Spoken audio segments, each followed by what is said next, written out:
Recording in progress. Okay, ready. It is 6:02. Town of Moraga Special Joint Meeting Agenda, Town Council and Planning Commission, Wednesday, November 17th, 2021. This is a teleconferenced meeting. To observe the meeting, you may use the live stream link located on the agenda via the town website. To participate in the meeting and provide public comment, use the Zoom link in the agenda via the website. You may also dial in with the phone number and webinar ID in the town website. When you want to speak during public comment, you can use the raise hand feature of Zoom or press *9 if on the phone. Calling this meeting to order. Roll call vote. Town manager, please. Councilmember Thacker. Here. Councilmember Sauce. Here. Councilmember Onoda. Here. Vice Mayor Willicke. Here. Mayor McClure. Here. Afshan. Chair Luster. Here. Vice Chair Hillis. Here. Helber. Here. Thiel. Bodie. Here.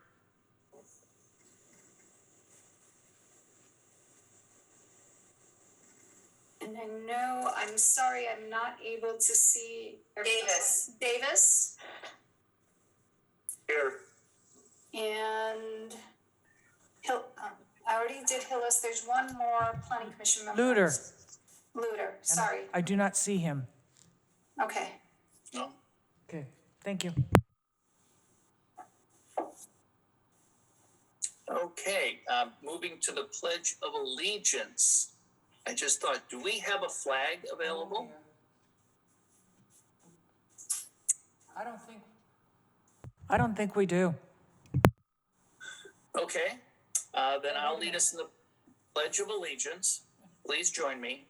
I pledge allegiance to the flag of the United States of America and to the republic for which it stands, one nation, under God, indivisible, with liberty and justice for all. Thank you, Teresa. All right, thank you, Teresa. I usually have one in my office. I don't know what happened. Okay, moving forward, public comment. Number 3, public comments and suggestions. Time reserved for those in the audience who wish to address the Town Council and Planning Commission on items on this agenda. So I'm going to take public comment now.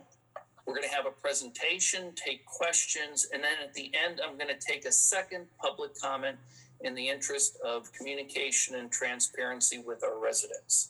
So first, let's see if anybody would like to speak. Use the raise hand feature on Zoom if you'd like to speak at this time. If you'd like to make public comment at this time, please raise your hand. Okay, I see a raised hand. There we go. Kendall Langen.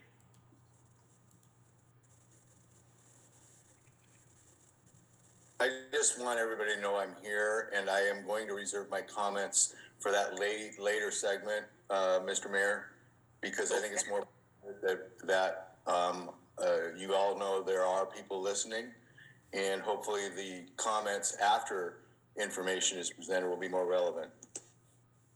Okay, very good. I had the same thought. However, if anybody would like to make public comment now, we're glad to take any other public comment. So if anybody wants to raise their hand, feel free to do so now, or I will be opening it up for a second round at the end. Okay, see no raised hands. Let's close public comment and let's bring it back to the joint committees here. Number 4, ordinances, resolutions, and requests for actions. Comprehensive Advanced Planning Initiative. This is our second meeting. I thought the first meeting went very good. We're going to follow a similar format that we usually do, where we have staff presentation. All of us, we're all equals 12 here, can ask questions. I'll open it up for a second round of public comment. And then if we have any comments at the end, feel free to make it. We're not making any decisions tonight. We're not providing direction tonight. So we're trying to listen, understand, and ask questions. There was a suggestion from staff that I thought was a good idea, since we have some special guests here in addition to our consultants and staff. As people ask questions, Barry's agreed to be the moderator. So Barry will sort of direct traffic on where the question should go. Okay, having said that, I turn it over to staff. Thank you, Mayor, and council members and planning commission members. Before we start, I just want to make a note that Andrew Luter is here. So we have all the planning commissioners here tonight. So tonight, as the mayor said, we are providing a series of meetings, and these are foundational, with the purpose to educate and inform. So the first meeting was on October 6th, and it was a kickoff meeting. The second one was on the 27th of October, and it was a legislative update. And tonight's staff report and study session provides an overview of potential affordable housing tools which might best fit Moraga. And I do want to preface that and say that we've held a series of community meetings as well. We held a community meeting on October 20th, on October 28th, and on Saturday, November 13th. And with the purpose to introduce the topic to the community at large. Staff and consultant encourage a discussion for the strategies that will be presented tonight. And as the mayor said, we are not requesting a formal direction or a motion, but this presentation is designed to help understand the myriad of tools and options on a very complex topic. As part of the housing element through the state adopted AB 686, which you're now familiar with, which is affirmatively furthering fair housing. And the town must examine its policies, plans, and programs and standards and make proactive changes for a more inclusive community. And as you're aware, we have 1,118 units to zone for, with 501 for low and very low income units. There is no single cause for the housing crisis in California. There are many factors that have made housing unavailable and unaffordable. And these include a lack of construction to match the employment growth that we've seen, local resistance to new development in some communities, high costs of land and materials, and time-consuming and often costly processes for review and approval of projects. Moraga is considered a high resource area, and for communities such as Moraga without a strong track record of affordable housing production, new programs and tools are a key consideration for this housing cycle. In addition to designating the sites for production of affordable housing, the town must also develop policies, programs, and implementation items. Tonight is an overview to inform council and planning commission of the available tools that other jurisdictions have successfully incorporated. We have a panel presentation and a discussion. If there are focused questions, then we are going to let Barry Miller moderate to the panels. And I just want to introduce briefly, we have Barry Miller, who you met before, and he's the project manager for the entire project. We have Matt, and he is the principal with the principal firm for the housing element itself. We have Susie Kriskimunga with Eden Housing. Eden Housing is a non-for-profit affordable housing developer, and Susie leads a team that originates, coordinates, and implements all aspects of affordable housing development in the Northern California region. She is Eden's Senior Vice President of Real Estate and implements Eden's strategic growth objective in the region. Susie joined Eden in 2013 as a project manager, and her background is a master's in urban planning and real estate from Harvard University and a Bachelor of Arts in Economics and Environmental Studies from Dartmouth. And then we also have Jeffrey Levine tonight, and Jeffrey is with East Bay Housing Organization. And he brings over 35 years of experience in affordable housing and community policy director, and he works with a number of allied organizations on land use and housing elements, equitable development, displacement, state legislation, and local housing policies such as inclusionary zoning, impact fees, and public lands. Prior to joining EPHO in 2013, he worked for the city of Oakland for 28 years. Jeff completed his undergrad at UC Berkeley, and he also holds a master's in sociology from University of Wisconsin at Madison, and a master's in city and regional planning from UC Berkeley. So really excited to offer this panel tonight, and I will let Barry start with his PowerPoint presentation, Barry and Matt. And then I believe we also have a small presentation from Susie. And then Jeffrey Levine will also have comments and provide us tools. Thank you. Thanks, Afsha. And let me make sure that everyone can see the screen. The PowerPoint should now be full screen. Hopefully it is. I wanted to start by thanking town staff for allowing us to bring some panelists on board for this discussion. We can give you the perspective of a land use consultant and a housing consultant, but there's nothing like having people who are actually building the housing or advocating for the housing present with us. And I want to thank Susie and Jeff for being here. They're doing this on their own time, and we really appreciate their giving up their Wednesday evening to be with us and to participate in this important conversation. So what I'm going to do is walk through about 15 slides that give you an overview of some of the affordable housing tools and incentives that we're looking at. At our prior meetings on October 6th and then on October 27th, we kind of gave you the big picture context and then a little more focus on the legislation with the town council at that meeting with Eric Phillips. What we're going to do tonight is focus in on tools and incentives. And so, we know we can designate land, but how do we actually get stuff built? And that's really the question that we're going to be looking at this evening. So some of the topics that we're going to be talking about in this presentation and hopefully in our conversation that follows are really a kind of a toolkit of options for how we can encourage housing in the town. And again, we're approaching this at a pretty high level. The intent is to introduce each topic and provide some basics and then have a conversation afterwards about how we might apply these tools in Moraga or whether they make sense for Moraga at all. So we're starting out with a kind of an overview of what we mean by affordable housing. I think for those who are watching this or for those who may be less familiar, it's important to clarify what we're talking about when we talk about affordable housing. Then we'll review some of the zoning tools that are necessary to facilitate housing construction, including our parking requirements. We'll talk about the state density bonus requirements, permitting and processing, and give you some information on inclusionary housing, which is something that's come up at a couple of our prior meetings, maybe not with that name, but that's essentially setting aside a certain number of units in new development as affordable.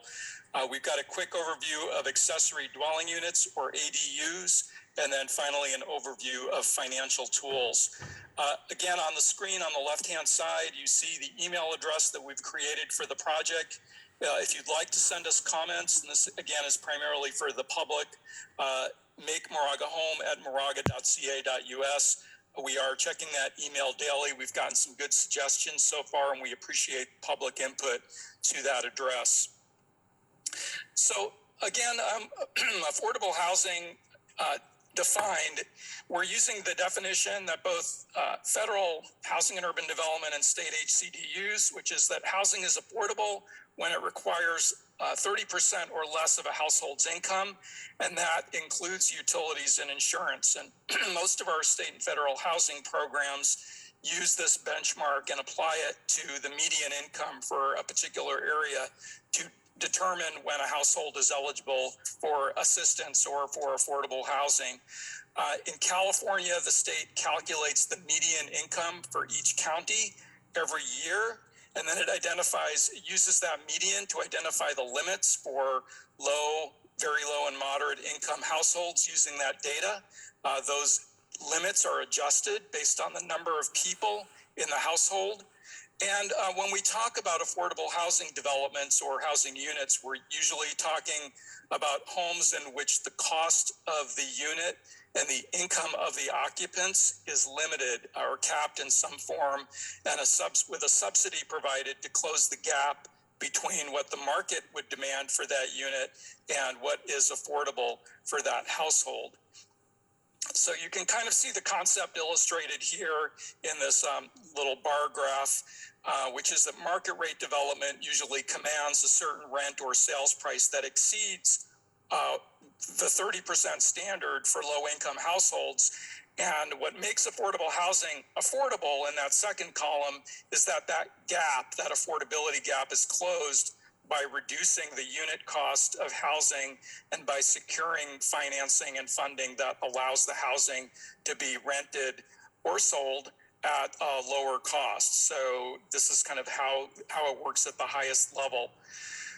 So let's put this in the context of what it means for Moraga. And this is kind of a compilation of information we've shown you in previous meetings. On the left-hand side of the slide, you see the regional housing needs allocation for Moraga for the 8-year period from 2023 to 2031.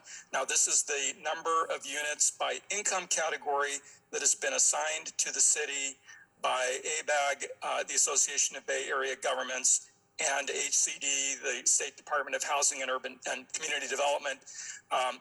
This is what they've determined is the town's fair share of the region's housing needs. Regionally, we need about 441,000 units, according to the state.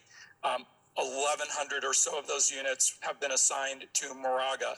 And again, what we're doing is we're planning for these units. It's up to the private and nonprofit sectors to do the construction of these units, but we need to do what we can to facilitate that through our policies, our programs, our zoning, and so forth.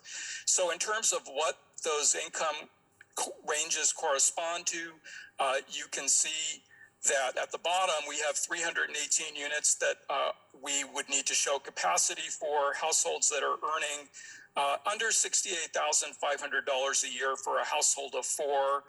You can see that this varies depending on the number of people in the household. And by the way, the persons per household table keeps going up after 4. It goes up to 8 households. Most of the households in Moraga are 4 people or less, and so that's what we're showing you on this. But we're primarily focusing on the low and very low segment of the RHNA and the market in this presentation. So given the economics of our real estate market, most of these units, excuse me, just one second. Sorry about that. Most of these units would not be produced by the private sector alone. This is just from Craigslist, and it's a sample of rental apartments in Moraga. You can see currently advertised rentals ranging from around $2,200 a month to $3,300 a month for market rate units. And then on the right, you see if you were a household of 4, well, if you were a household of any size, and your household income was $90,000 a year, that's what percentage of your income would be required to afford that unit. So a household earning $90,000 a year would pay 32% of their income for that apartment on the left at the top. And a household earning $90,000 a year would pay nearly half of their income for that 3-bedroom, 2-bath townhome that's on the bottom in the center. These prices would not be considered affordable to that household. They would be considered cost burden because they're spending more than 30% of their income on rent. So the question is, how can we lower the gap? So we're going to start with an overview of zoning tools that we need to make housing more viable, and then move into some of those other topic areas. So the very most basic thing we can do is to make sure we have enough land zoned for zoned in categories that allow multifamily housing. And there's some question right now about whether we're doing that. Multifamily housing currently is not a permitted use in most of our commercial zones. It's a conditional use in a few of the zones if the planning commission makes a certain finding about the use being comparable to other uses and consistent with the intent of that district.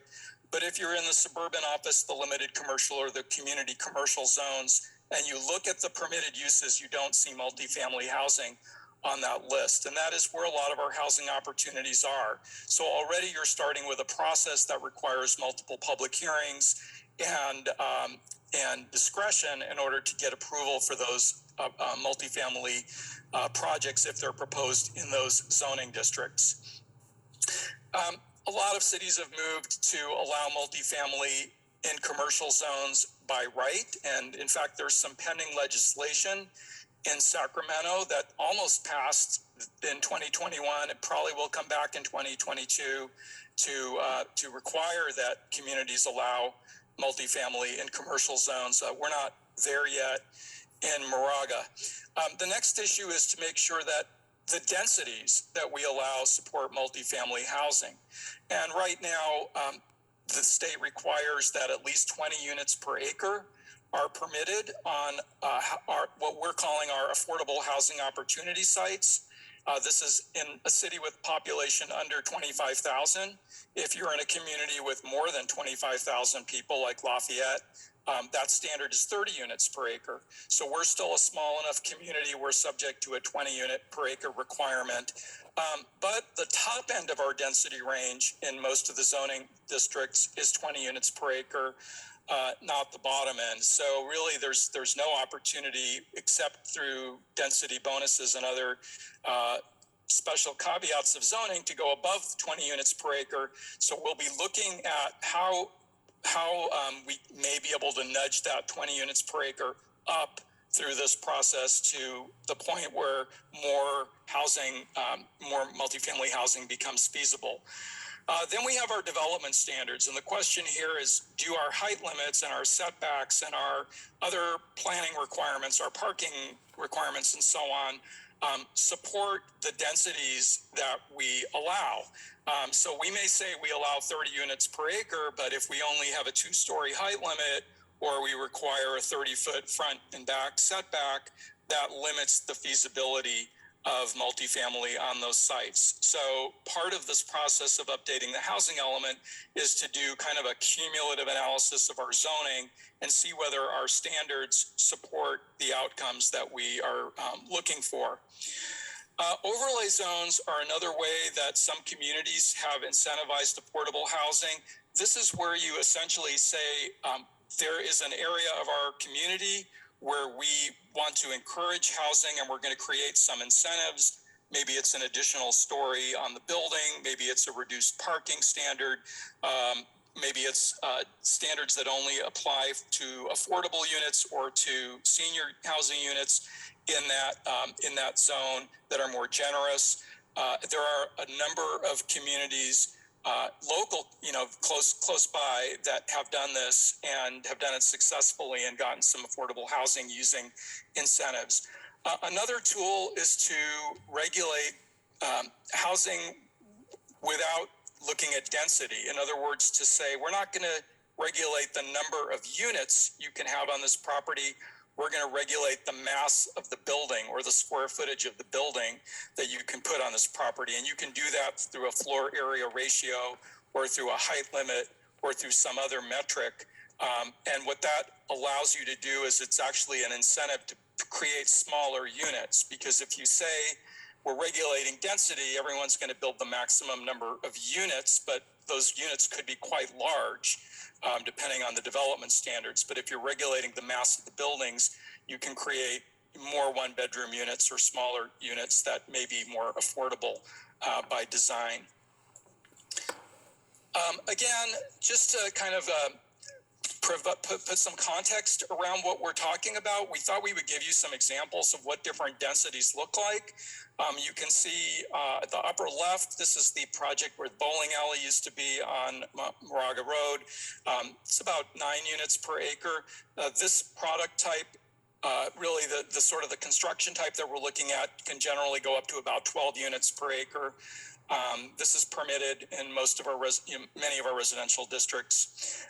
The bottom left is 12 to 20 unit per acre product. These are townhomes, typically 2 to 3 stories, and these generally go up to around 20 units per acre. You can go a little bit higher than that with townhomes, but this is typically generally the product type and the density you're looking at, going up to around 20, which is the maximum that we have without going through some of the special requirements of the Moraga Center specific plan and so on. Upper right, you see an example of 20 to 40 units. These are 3-story apartments with typically these would have surface parking, not structured parking. 40 units per acre would be pushing it, but if you had smaller units, this is generally what you're going to get. And then the bottom right, which is in Walnut Creek, this is the Mercer. Actually, this project is about 60 units per acre, but 4 stories or 5 stories with a podium, different product type, different model here where the parking is in a structure, often underneath the building. We're mostly talking about that picture in the upper right and that picture on the bottom left here. We're talking about densities probably in the 20 to 40 per unit, 20 to 40 unit per acre range as something we're aiming for. Less likely that we would see the 4-story and the 40 plus unit per acre range in this context. Another area we've had a little bit of conversation about are parking standards. This is one of the most important standards for driving the cost of housing. Right now, Moraga's code requires 2 spaces per dwelling, regardless of unit type or the number of bedrooms. So a studio apartment can end up requiring as much parking as a 4-bedroom house in some cases. There are additional requirements for guest parking in most multifamily developments. There is a provision in the code for the Planning Commission to allow for reduced parking if it makes certain findings. But again, this isn't something that's allowed by right. And the presumption is if you're building multifamily housing, you're going to provide 2 units per dwelling. There are some exemptions under state law for affordable housing and accessory dwelling units and so on that would apply. Point here is that a one-size-fits-all requirement for parking would not be considered a best practice, and one of the things the town could look at is reducing parking requirements or scaling it to the number of bedrooms in the unit in multifamily, or encouraging shared parking where there's less parking provided on the site, but there's an agreement with an adjacent property, say maybe an office building, that the spaces can be used in the evenings when they're not being used by folks who may be working. So there are definitely ways to reduce the parking standard from 2 spaces per unit in multifamily. That's becoming kind of a little bit unusual in as far as zoning ordinances go. Density bonuses. Moraga already has an ordinance, Chapter 8.172 of the town's municipal code. It's required by the state of California. This is basically a way to incentivize affordable housing by allowing a developer to build more units than are allowed by zoning if they agree to set aside a certain number of those units for low or very low income housing. And you can also be eligible for a bonus by building for a particular population, such as seniors. There are a couple of other categories of protected class populations that also are eligible for density bonuses. Now, the amount of the bonus that you get depends on the number of affordable units that you're providing, and it's really the percentage of affordable units you're providing and the level of affordability of those units. And you see some examples here on the right. If you build a 100% affordable housing project, you're automatically eligible for an 80% density bonus. That's a pretty big jump over what the base zoning allows.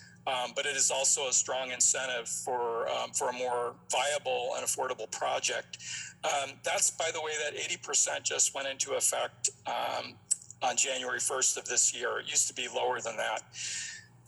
You can also see that if you have a larger percentage of very low units versus low units, you get a bigger density bonus. So, for example, if 15% of the units in your project are very low, you get a 50% bonus, and so on. This can also apply, as you can see in the bottom row of that table, to for sale development, for market rate ownership development, but with different percentages and with affordability to moderate income households. So this is more than just for low income households. And again, this is state law. This is not something we really have discretion over, but it is a tool that can be used to improve the affordability of housing. Where we do have discretion is we can actually adopt local density bonuses that are greater than the state bonuses. That used to be a popular thing to do until the state raised the density bonus, and now it's less appealing because the state bonuses are much more generous than they used to be. But the town could, for example, say you automatically get a 1-story height bonus if you build 50, some percentage of affordable units in your project, and that's something that that could be more appealing than the state bonus in some cases. So that's something that could be explored. There are a couple of cities and towns that have done that. To go over the next couple of slides, I'm going to ask Matt to jump in and walk us through permitting and processing and a couple of the other areas. I'll come back after that and go through the timeline, and then we'll ask Susie and Jeff for some remarks. Matt? Yes, all right. Thank you, Barry. So on this slide, a major challenge for housing production is the time, expense, and uncertainty involved in getting a housing project approved. So it's pretty common in housing elements and other housing policy projects to take a look at the permitting and processing procedures and see if there's a way to streamline that or make it easier or quicker for projects to get their approvals. It can either involve giving affordable housing projects sort of a leg up or a preference in the process above non-affordable housing projects, or just to simply reduce some of the costs and make it more feasible to provide greater affordability in the projects, because overall costs could be potentially reduced with a really streamlined process. So what is streamlining? It's things like reducing the procedural steps that a project has to go through in order to get its approval. So public hearings, certain kinds of studies or analyses, and so forth. Also fees that are paid in order to accompany these processes. Sometimes they are waived or reduced or even deferred as a way to assist affordable housing projects. The state has gotten involved with some of these permit streamlining processes, just the way it has with density bonuses. So we now have SB 35 and SB 330, which are laying out some criteria and standards for projects. If they meet those standards, then there are limitations on the ability to turn down the project, reduce the size, require changes in the design, really limiting discretionary decision-making over these projects as they come through, and trying to make it as straightforward and predictable as possible if a project meets a certain set of objective standards that have been adopted. So those are some ways that are people work on streamlining that permitting and processing aspect. Next slide. So inclusionary housing is a tool that is used in many communities. You can see the listing of some of your neighboring communities in the area that have inclusionary requirements. You can see that there's over 170 cities and counties in California that have some variation of an inclusionary requirement. Essentially, what these policies do is they specify that market rate projects, typically above a certain size threshold in terms of the number of units they're producing, have to set aside some percentage of their housing units as being affordable. And those percentages can vary, and the level of affordability can also vary. But in doing this, complying with these requirements, projects will often qualify then for the density bonuses, either the state density bonus or the applicable local density bonus provisions. By providing that affordable housing in compliance with the inclusionary requirement, then they can actually build a bigger project and get some more market rate units added to their pool.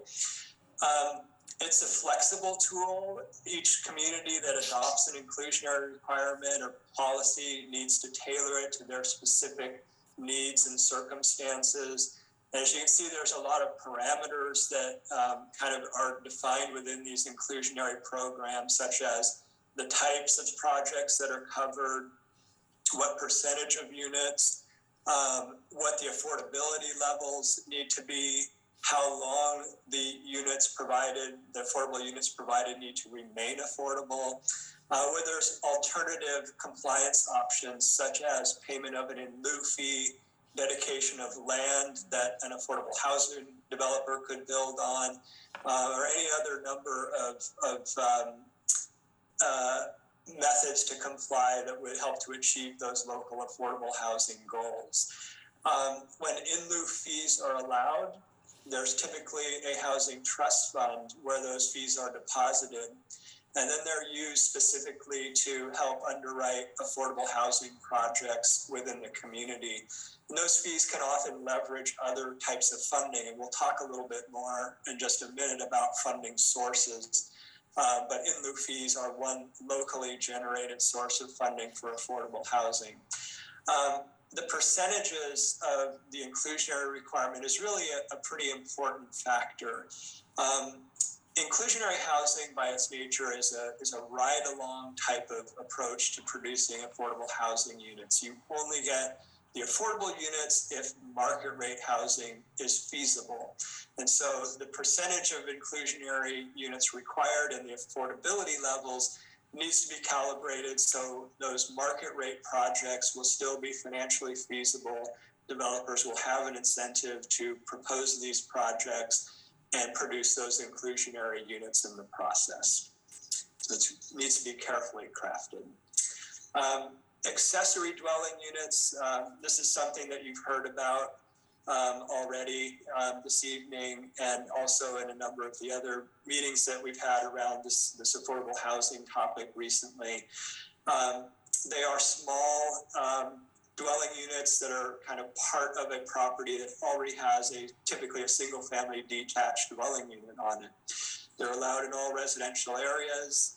They could fit well within the neighborhood context.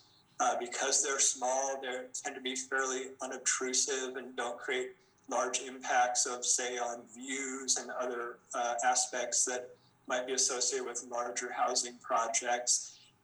Because they're typically limited in size to maybe the size of a one-bedroom apartment or studio apartment typically, they can be more affordable than other types of housing because it's just a smaller unit.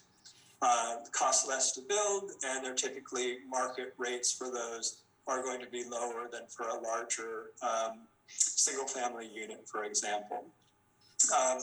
The ADUs, accessory dwelling units, have a by right approval if the units meet specific standards that are specified in state law. And that is a way, again, to really encourage people to build those units wherever it's appropriate to do so. the affordability of those units, they may be non-regulated in terms of what they can rent for and so forth, but you can also provide incentives to try to encourage the affordability and to make it more affordable for homeowners to produce these ADUs. So things like pre-approved plans for model units, reduced or waived fees for ADUs relative to more conventional housing. There's a provision in state law that kind of limits the amount of fees that can be charged. And then there are some innovative models, such as what's being done in Santa Cruz, where nonprofits are partnering with homeowners to actually build and operate ADU units. So there's a lot of creativity being produced around ADUs recently in terms of how to produce them, how to get them built and operated as a source of affordable housing within the community. So on our next slide, talk a little bit about those financial resources. So in addition to that local housing trust fund that might be funded by in lieu fees from an inclusionary policy, there are also other funding mechanisms for local housing trust funds. So you've probably heard about some of the tax measures that have raised money on an ongoing, say, parcel tax assessment that produces money that can go into a housing trust fund, other mechanisms to generate revenues within the community as well. And those funds are dedicated then to affordable housing uses once they're in the trust fund. Low-income housing tax credit are one of the major tools used by affordable housing developers to produce affordable housing. And that involves granting these tax credits to the developers of the affordable units. They then sell those tax credits to investors who can use that tax credit to offset their tax liabilities. And that sale of those tax credits then generates equity that's used to help fund the construction of the affordable housing. And then along with that comes a long-term covenant to provide affordable housing units at certain income levels. So that's a key component of the affordable housing finance package. Acquisition and rehabilitation project funding. So, you can create brand new affordable housing units, and you can also convert existing housing units to affordable units by funding acquisition and rehabilitation. And if there's subsidy sources going into those projects, then that's typically tied to some affordability covenants, again, for a long-term affordability there. There's a number of state initiatives that have produced sources of affordable housing funding that can be used at the local level, such as SB2, SB3. There are also, from time to time, many statewide bond issues and so forth that generate large sums of money, which are then distributed by various state agencies to help with affordable housing development. There is the future county initiatives, which could include a bond measure similar to what Alameda County passed a few years ago, again, creating an ongoing funding source for a housing trust fund for affordable housing. Also, local employers are really beginning to understand that affordable housing is a key element to attracting and retaining a workforce that they desperately need. We've heard all kinds of stories recently about how businesses are not able to hire the workers that they need. One of the reasons is because of housing costs just making it too expensive for workers, particularly in the lower ends of the wage scales, to be able to afford to live in expensive areas like the Bay Area. And so local employers are increasingly getting involved in providing funding for affordable housing, sometimes even acting as a developer and operator of affordable housing. and also just advocating for affordable housing funding measures, affordable housing policies within the communities that they operate, because they just see that linkage with the availability of affordable housing and the success of their businesses. So I think I'm going to turn it over to Barry to talk a little bit about timeline. Before we close the PowerPoint, I just wanted to again provide a refresher on where we are in the process. At this point, we've begun really this outreach effort with the study sessions and council presentations and this first round of workshops that Afsha mentioned. Behind the scenes, we're also doing the evaluation of the prior housing element, the housing needs assessment, and beginning that analysis of our housing sites. So those things are in progress. Again, we're really in the first quarter of the project, in the initial stage of the project. A lot of the work is going to be done in the first half of 2022. We'll be launching a housing survey, looking at possible rezoning options, and some additional community workshops at that point, where we hope to engage the public in this conversation about what sites should be rezoned and to what level. So that's kind of a back and forth dialogue. There are also a number of technical tasks that happen during that period and some additional more focused outreach. We will have the draft housing element ready by the late spring of 2022. And then that will go through the Planning Commission and Council and be submitted to HCD, not as an adopted document, but as a working draft. Part of the way this process works is we submit a draft to the state. They give us comments, and then we respond to those comments and make edits to the document. That happens really in the fall months, and then we bring this back to the Planning Commission and Council for adoption before January 15th, 2023. So again, our deadline that we're working toward is to submit this as an adopted document in the first month of 2023. And we do have to do an environmental impact report as part of this process. Work on that has already started. And once we have a sense of the scope and breadth of the rezoning, we'll have a better sense of how that EIR will be structured. Afsha mentioned that we have a couple of guests, and again, I had thanked them at the beginning. I am going to close the presentation now and ask Susie to say a few words, and then ask Jeff to provide some commentary, and then we'll bring it back for questions and comments. With that, I'm going to end my screen share, and I think Susie's going to do hers. Thank you. Yes. Hi, everyone. Thank you so much for having me here. Let me share my screen here. So I believe everyone can see this. Let me know if not. But just a quick note about who we are at Eden Housing. We're a nonprofit established more than 50 years ago. We currently work in around 50 cities around the state of California, mainly here in the Bay Area. We provide homes to about 10,000 residents, about 22,000 residents, over 10,000 homes.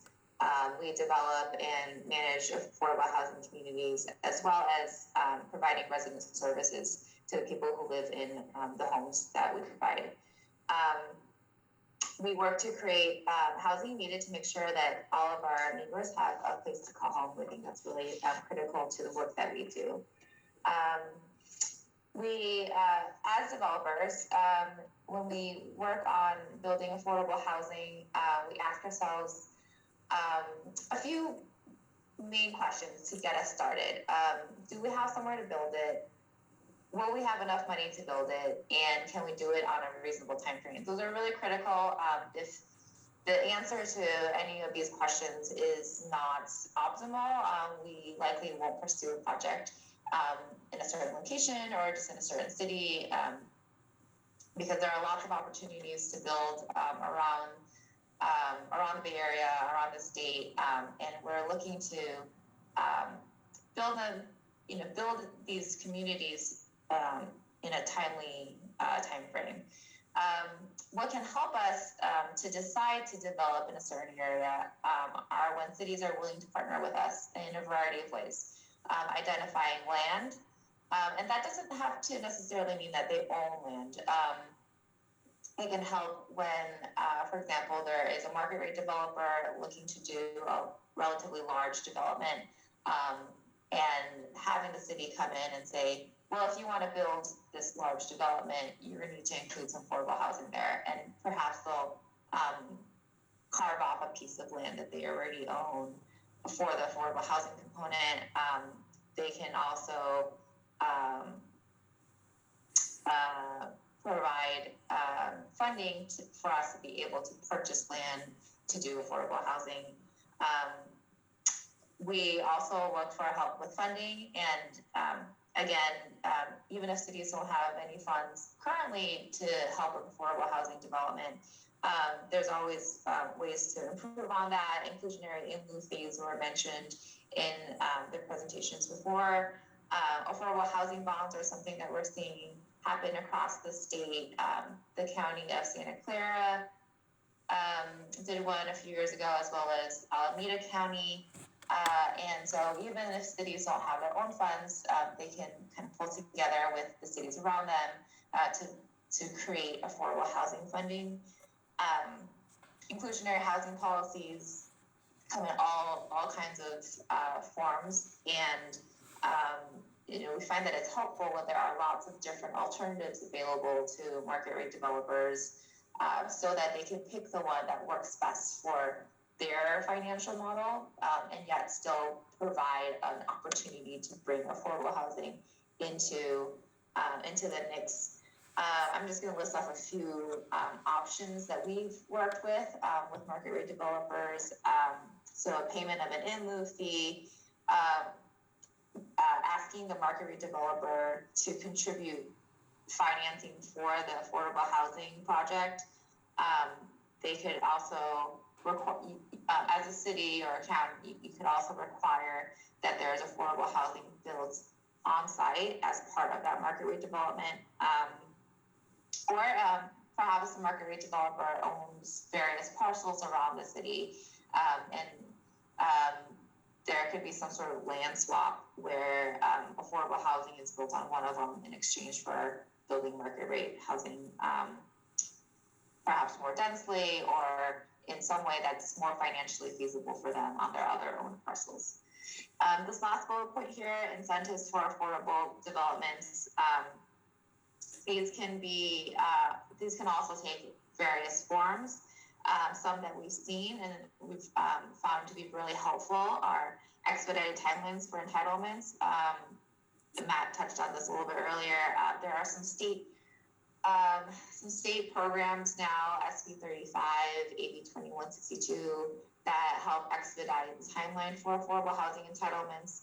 But cities can also help with that as well, just making it a priority so that maybe they get staff time a little bit faster than other projects, or they go through the plan check process a little bit faster than everyone else. There are other things like allowing for higher densities, lower parking ratios, waiving city fees like school impact fees, traffic impact fees, water, sewer connection fees. Those can all really help to reduce the cost of developing affordable housing, therefore making it a little bit easier for those projects to pencil and be something that developers decide to move forward with. I have two examples here of affordable housing projects that we are working on as an organization. This first one here is our Los Gatos project. So it's in the city of Los Gatos. It doesn't have a very snappy name yet. Right now we're calling it the North 40 Senior Affordable Apartments. These are 50 affordable apartments for seniors age 62 and above. It's built, the housing is built above a new market hall type retail space. All of this is part of a larger development of 320 residential units. What's unique about this, and the reason why I selected this to showcase, is that the city here did not need to provide the land for the project or any funding. Those came directly from the master developer, and the city was able to have the master developer provide these as a condition of their policies, as a condition of the approval of their project. The master developer was able to fit this project into their financial model so that kind of everyone wins. The master developer is able to build housing. It's market housing, so it won't reach all income levels, but at the same time, there's affordable housing that's being built for members of this community to be able to provide homes for seniors. The next project here is a project in San Leandro. It's currently under construction. It's about to be completed. It's called Laurel Landing. I realize that the density here is perhaps higher than what you're looking for in the town of Moraga. I hope you don't focus on the density here, but again, I just wanted to give another example of a project where the city didn't need to provide land or funding, but they had other policies in place to help make this project pencil, what we call pencil. We as an organization purchased the land, but we were able to get funding, a large amount of the funding for this project through county bond funds. So the city, as every other city in the county of Alameda, participated in the Measure A1 bond program that came into effect a few years ago now, maybe 5 years ago now, that gave every city funds or the ability to allocate funds for projects in their city. We were able to tap into those funds and provide and create this housing that provides about half of the units for veterans, for previously homeless veterans, as well as other smaller families and individuals. In addition to providing the homes, we think it's important to make sure that our residents have opportunities to thrive beyond just having housing. So we connect our residents to resident services, to making sure that they know where they can connect in with other community providers to help them have access to affordable healthcare, to get them resources to provide food if needed, things like that. So there are already a lot of great organizations doing work for lower income people, and we just want to make sure that our residents are able to tap into that. And then this is my last slide here. We believe that home is where your start is, that it's important to have safe and affordable housing to help families stay secure and allow communities to thrive. Our residents do all kinds of amazing work. They are retail workers. They're who you interact with at the grocery store, at Starbucks.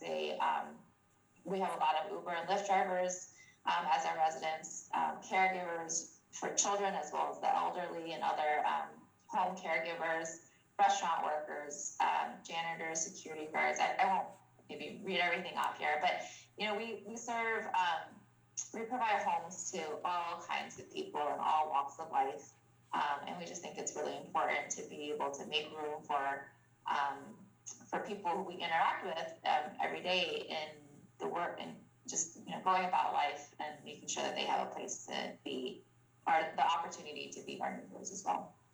So that's the end of my presentation here. I believe Jeff might have a few words to say as well, so I think I'll stop sharing my screen here and turn it over to him.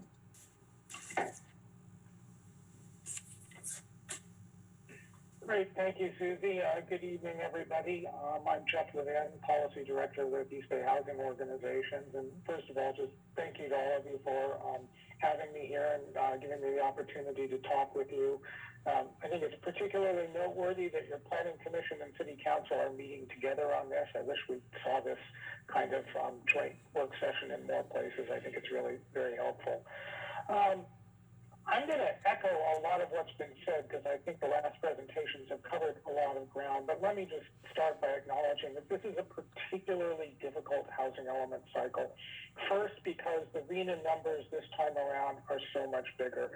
8 years ago, the region had a regional housing need of 188,000. We're at 440,000 for the region this time.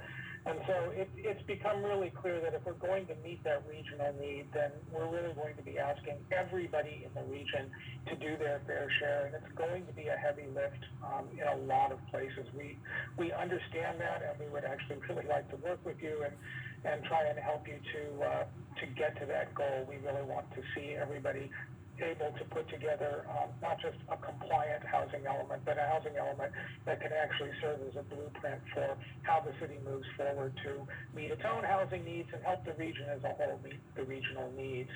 The other challenges, of course, there are new requirements, the affirmatively further and fair housing requirements, which affected both how the RHNA itself was done and which cities got what allocations, and also affects sort of all stages of your housing element, from the need to do a fair housing assessment up front, to make sure that your site inventory addresses any existing patterns of segregation, and that your housing programs in general aren't just prohibiting discrimination, but are actually helping to undo past patterns of discrimination and inequity and move us much further along in the direction of inclusion and diversity.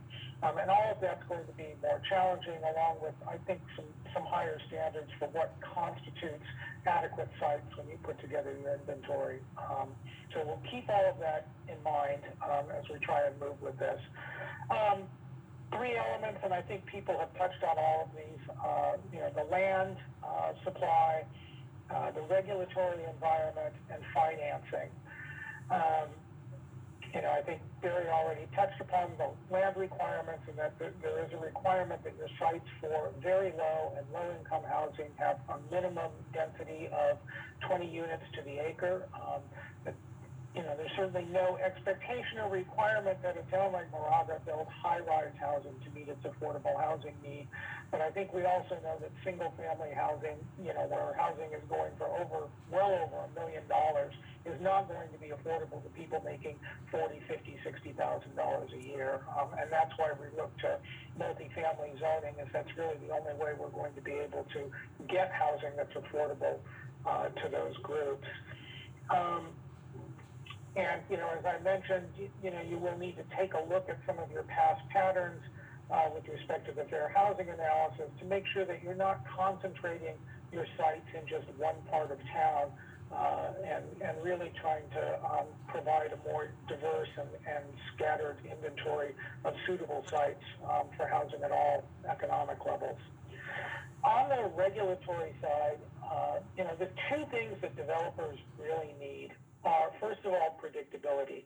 What we have heard from developers is we can live with a variety of requirements that a city may put on us, but we need to know what those rules are up front, and we need to know that those rules are going to stay in place over the many years that it takes to develop a project. Predictability is really critical, and that's equally true, I think, for for-profit market rate developers and for nonprofit affordable housing developers. And the other is just the timeliness of the land use approval and permitting processes. Time is money. Again, that's equally true for market rate and affordable housing. Large numbers of hearings, long and lengthy review processes make housing more expensive or discourage housing from being produced altogether.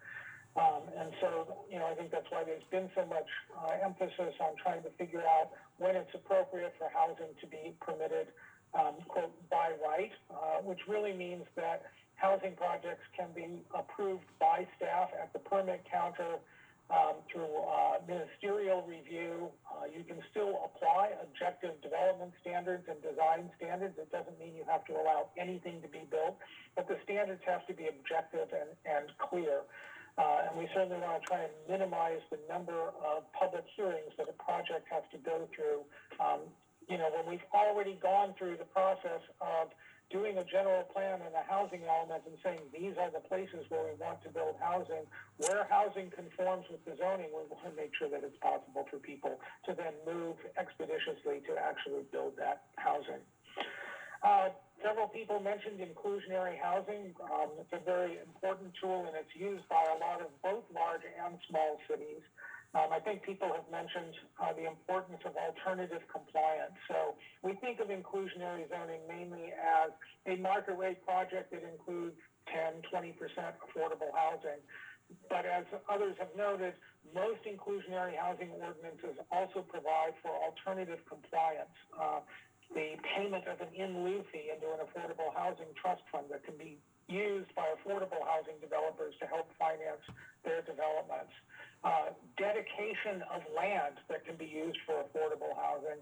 And on larger development sites, larger projects, we have often seen a mix of market rate housing on one parcel and 100% affordable housing on an adjacent parcel. Within the context of that full development, you have a mix of incomes.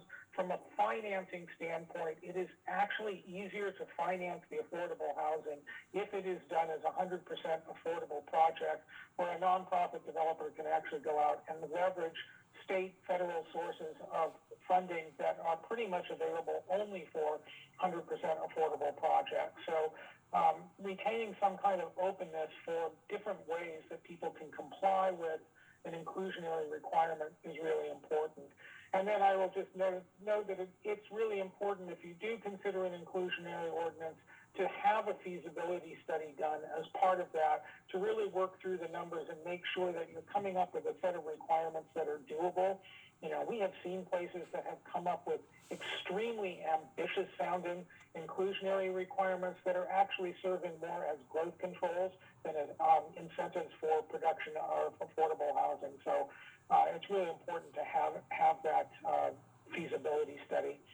Some cities have flipped this around and have used what are called housing impact fees, where developers are just required to pay an impact fee to the city as a condition of building housing. This is much the same that many cities will require impact fees for infrastructure or transportation improvements or open space or whatever.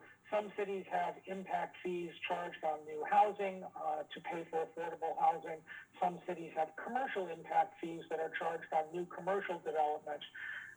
Those can be very useful as a source of local money for your affordable housing fund. They do require that you do what's known as a nexus study to demonstrate that you have a rational basis and reasonable relationship between the development and the fee that you're charging. But there are pretty standardized methodologies for doing this. It's not that difficult to bring somebody on to do that study for you. On the flip side are regulatory things that essentially make it easier to do things like an inclusionary requirement. We've mentioned density bonuses and the various improvements to density bonus over the years. Another is an affordable housing overlay. We've seen places where the zoning may require certain things, but if you're doing 100% affordable housing, then maybe that doesn't require a conditional use permit, or maybe densities greater than the zoning are permitted in that way. And that's certainly something to consider, and those can be citywide or they can be targeted to particular neighborhoods. And I think people have mentioned repeatedly parking requirements. Parking is enormously expensive, and structured parking even more so. I think Barry's slide noted that structured parking can cost $60,000 to $75,000 per unit to build. So making sure that you're not requiring more parking than is needed. There have been many studies that have gone out and looked at affordable housing developments, and their parking requirements really are much less than in market rate housing, and there isn't necessarily a need to require 2 parking spaces for each residential unit that may then end up sitting there unused and just costing the developer more money without really translating into anything else. So we'd strongly encourage you to look at your parking requirements, because that's a big factor in what's feasible or not feasible for affordable housing. We've mentioned streamlined review. I think a couple people mentioned SB 35. We would ask also that the staff be trained on how SB 35 works, and that the city have sort of a welcoming attitude. If you're trying to encourage affordable housing, then encourage people to take advantage of what SB 35 does, and not sort of, discourage people from using something that the state law actually provides for them to do. So let me just talk about financing for a moment. It's challenging, and I think for a small town like Moraga, especially challenging. You have limited financial resources. I understand you don't have any surplus public land, which is something we often look to use.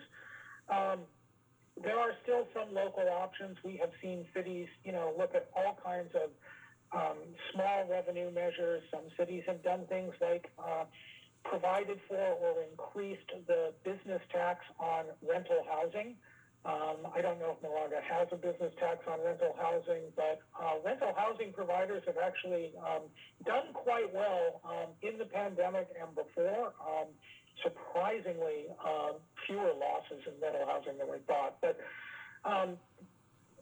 to try and tap into some of that as a source of revenue to help expand the supply of rental housing.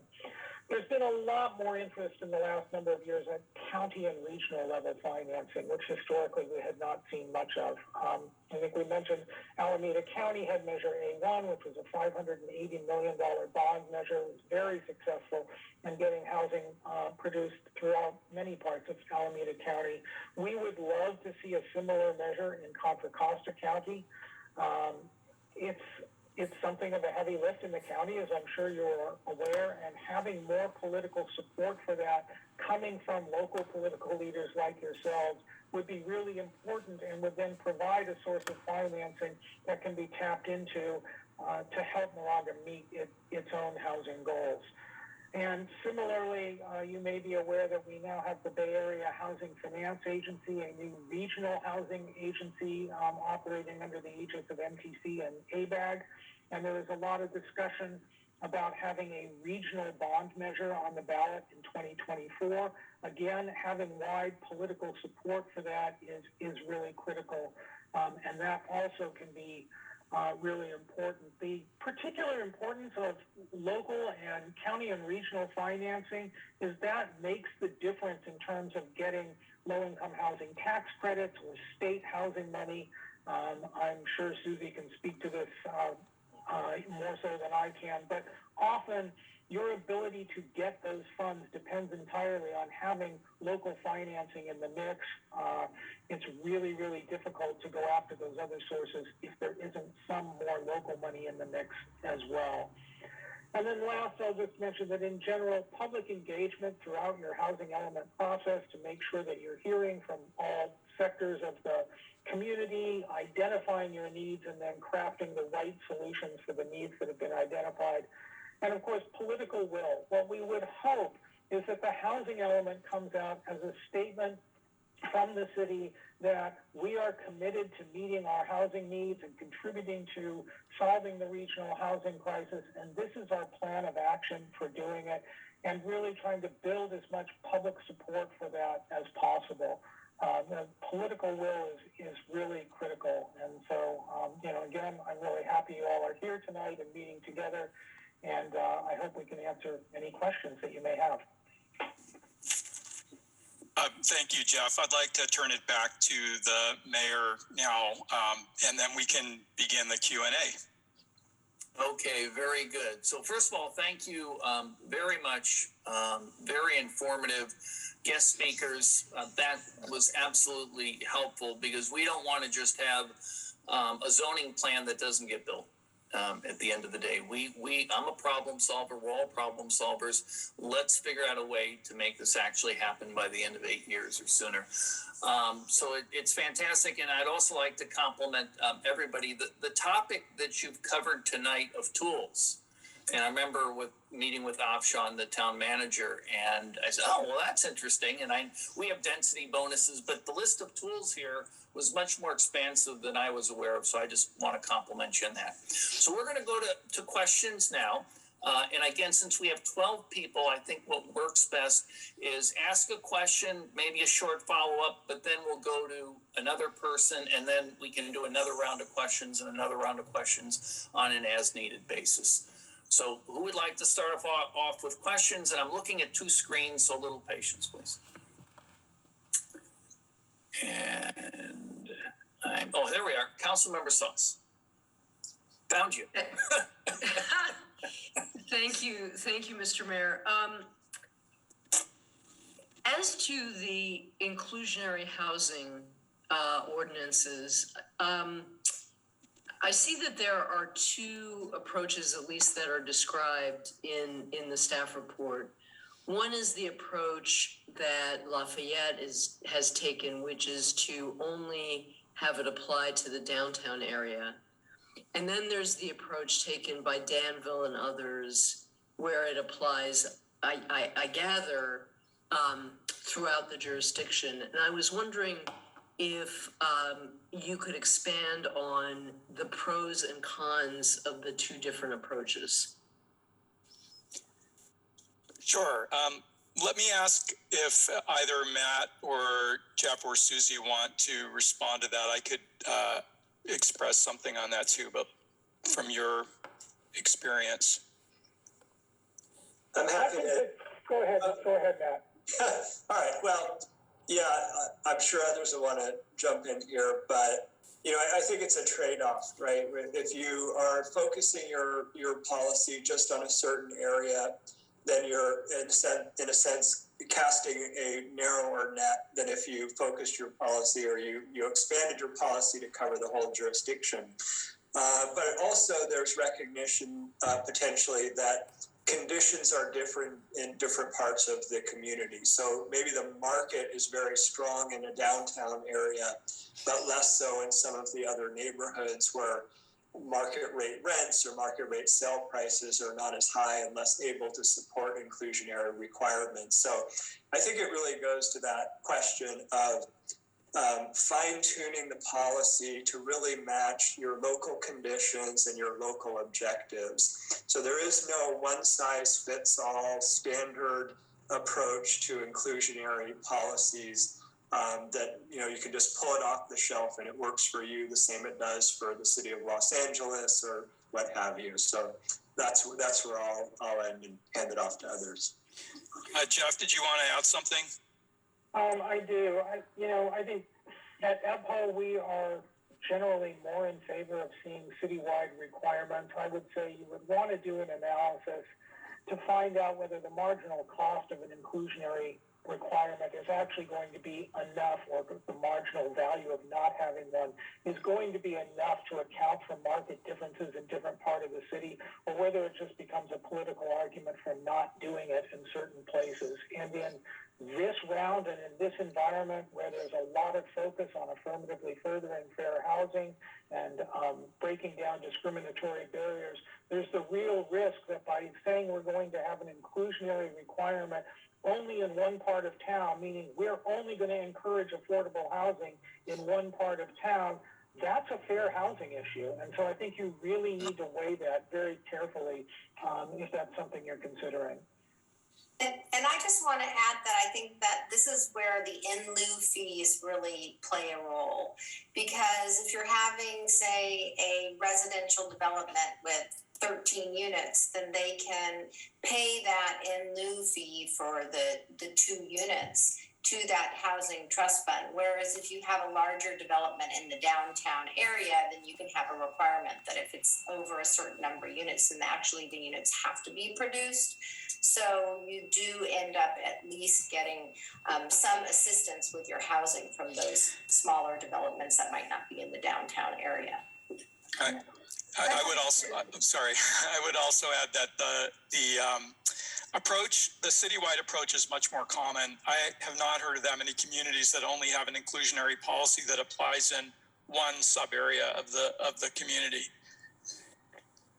And I just want to comment, this housing element is different. So although Lafayette may have a focused inclusionary housing right now in the downtown, they're still going through their housing element. So they may be evaluating other options And I do want to talk a little bit about the Danville one, which is townwide. So where that is helpful is if you have a subdivision, and I believe Danville's threshold is 10 units. So if you're building 10 units or more, a subdivision, then they give you a menu of choices for the affordable housing. So it could be a JADU, could be an ADU, it could be in lieu fees that then are triggered because of the threshold that the town has set as a policy. So that's a way to meet AFFH requirements. Mr. Mayor, may I ask one follow-up question that's related to the in lieu fees? If I Go may? right ahead. Go right ahead. Thank you. So as to the in lieu fees and what was, I think, described as alternative compliance, is that desirable? Because can it not be viewed as a way of kicking the can down the road? Anyone want to field that? Jeff? I'll jump in. There's a lot of debate about this, actually, even among advocates, about the pros and cons of in lieu fees versus inclusionary. There's an argument that if we have an actual inclusionary requirement, the affordable units will come online sooner, which I think is true, although we really want to think of these policies as ongoing streams and not just a point in time. On the other hand, the inclusionary requirements, are often at a particular income level, and, not usually reaching very far down. It's very typical to see inclusionary requirements for low income and sometimes for very low income, but not always. If you collect in lieu fees and you put them into an affordable housing trust fund that nonprofit developers can use to go after housing tax credits and state housing funds and so on, those funds will leverage other funds and will probably produce more units than you would get if the developer just built those units themselves, and will absolutely help you reach a deeper range of incomes than the market rate developer is going to provide on site. Folks who are doing tax credit housing just to be competitive, have to serve a range of like 30 to 60% of median, whereas, a requirement for 10% of the units affordable at low income, the developer is going to build them right there at that 80% of median level. They're not going to provide you with units serving people who make $35,000, $45,000, $55,000 a year. So if you really want to meet your range of needs, there are advantages to having an affordable housing trust fund, provided you can generate enough money to actually have enough money to finance at least one project. Commissioner Hillis? Thank you. So in the early slide that you had regarding zoning tools, a lot of those tools seem to be really helpful in implementing, but what I'm also hearing is the need for additional financial assistance in many cases to make these projects pencil out. And what I'm wondering is whether or not, it sounds like the most critical path in terms of actually getting affordable housing in Moraga, it's not going to go from a tax measure. We don't have a county bond issuance here. So it sounds real like in order to actually ensure that we get affordable housing to some degree, the inclusionary path seems to be the only one that actually will mandate that we have some degree of it. What I wonder is, for areas where we've already zoned, I'm looking at the Moraga Center and some of the other developments, Rancho Laguna. If we were to do a citywide inclusionary ordinance, whether or not those that have already been zoned due to restrictions from SB 330, which could be seen as a taking, if that would limit the requirement that those other developments also have a percentage or whatever the mechanism is we ultimately arrive at with the inclusionary policy. Yeah, I don't believe that there would be anything that would prohibit or inhibit us from doing that. But I see that the town attorney has just turned her camera on, and Jeff has his hand up. So let's go to Karen. Did you want to ask something about that? Yeah, I was just going to add that the requirements for inclusionary housing would be in place as of the date an application would be deemed complete. So even if the zoning was in place for a site, if there's no application yet, then when an inclusionary housing ordinance is adopted, when a subsequent application comes in, we still would be able to impose those inclusionary requirements. Great, thanks. So it would be on a case-by-case basis then. So I know that, like, for example, at Moraga Center, the property owner has already submitted some applications there. I think that with Rancho Laguna, that may be the case as well, or that's in progress. I'm just wondering, like, where either we're a small town, there's very few places left here to develop. If we want to ensure that there is some degree of affordable housing to be in compliance with state law, the time to really get that done is now. So I'm just wondering how limited we are to actually be able to utilize an inclusionary tool other than potentially in Ream Center. I believe, but I think the planning director has more detail, but there are a number of sites also in the Moraga Center specific plan area where there are no applications yet, but there is the zoning in place. Yes, that is correct. We have 2 applications so far for area 14 and then for area 15. But the remaining Moraga Center specific plan, we have not seen any applications yet, or even preliminary discussions yet. And is that the case with, sorry, is that the case with Rancho Laguna also, which I know we're putting in over 100 homes there? Has that application already been in place? Are you talking about Palos Colorados? I'm sorry, yeah, Palos, Colorado. Yeah, that application was already approved. Okay. So that's approved, so there wouldn't be any inclusionary, it would only be new applications. And could you discuss Indian Valley while we're on this topic? We have not received an application, a complete application for Indian Valley at this time. Thank you. Yeah, I saw Chair Luster's hand, and then I see Councilmember Mocker. Yes, is it okay, Mayor? Can I? Go right ahead. Thank you. My question was sort of on the Moraga Center specific plan as well, in that we have zoned it for a much higher density than most of the rest of Moraga. So when applications do come through, will those units count toward our arena? And so how far behind are we if we were to do maximum build out of what we have currently zoned for the Moraga Center specific plan? So we absolutely can count the units in the specific plan area toward our arena. Anything that's not built yet that comes in, any potential that's created by the existing zoning, we will be counting. And then, but we'll also be looking at whether there are opportunities to increase the density above and beyond what's currently allowed as part of this process. So at least for consideration. It doesn't mean we're going to do it, but it's on the table. So are we still far enough behind in the number of units that we need? Do you have kind of a ballpark of, or do we still need 500 more or 1,000? We're in the process of trying to answer that exact question.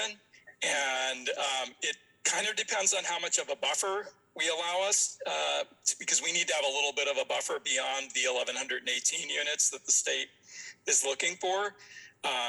We probably will need to rezone. It's really, I'm saying rezone, but it's really allowing commercial uses of allowing residential uses of a certain density in areas that are currently commercially zoned. We're not talking about going out to open space and rezoning it for multifamily housing.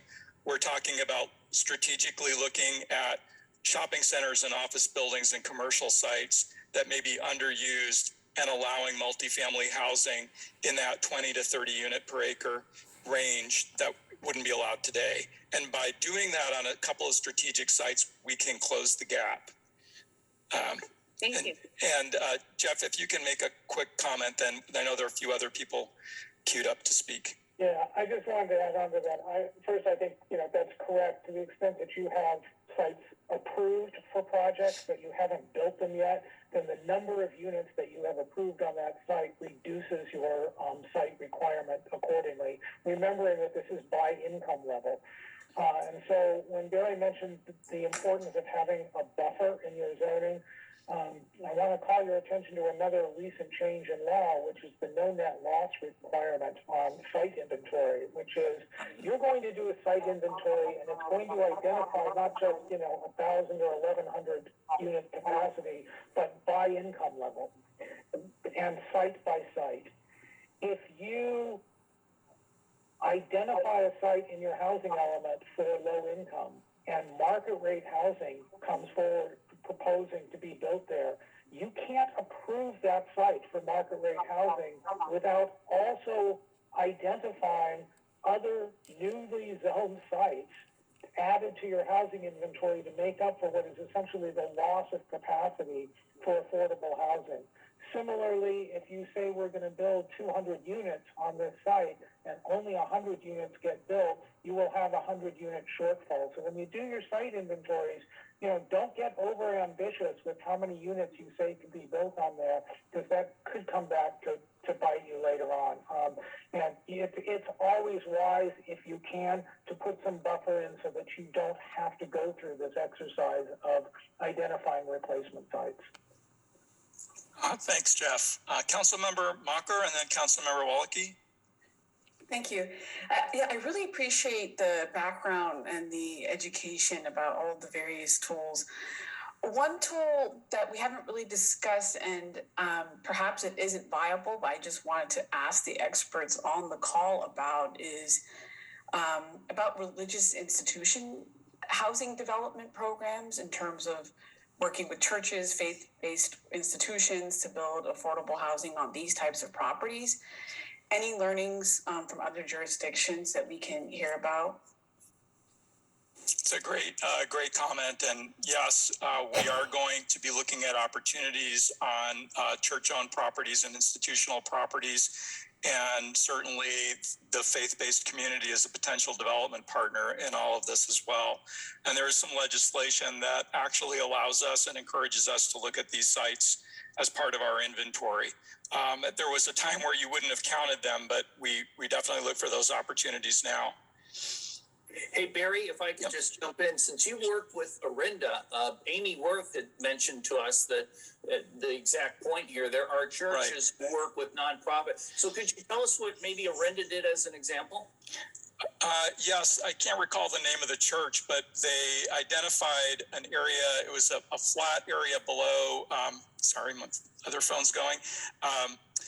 They identified an area on a church property as a potential affordable housing site. I'm not sure what's happened since then. The work that I did with them was about 8 years ago, but I know that there's been some activity on that site and that they've been looking at potential affordable housing developments there. So that was actually at the time their primary site. It was they didn't have a whole lot of choices, and they were really kind of counting on their church sites. Thanks. I'll add that we're working.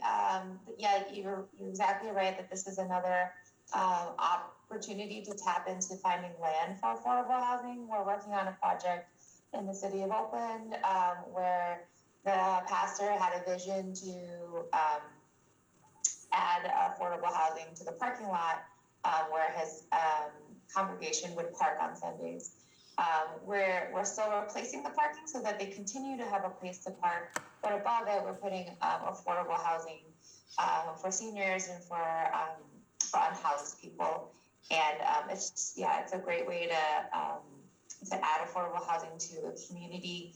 I will say though that so far I haven't seen any really extra tools to help with that kind of idea. That project came about just through the vision of the pastor. So I'd be curious to see if there are any specific things that cities can do other than just generally encouraging churches and faith-based organizations to look into this kind of thing. Thanks, Susie. I think Councilmember Walke was next, and then we'll come back to Commissioner Hillis.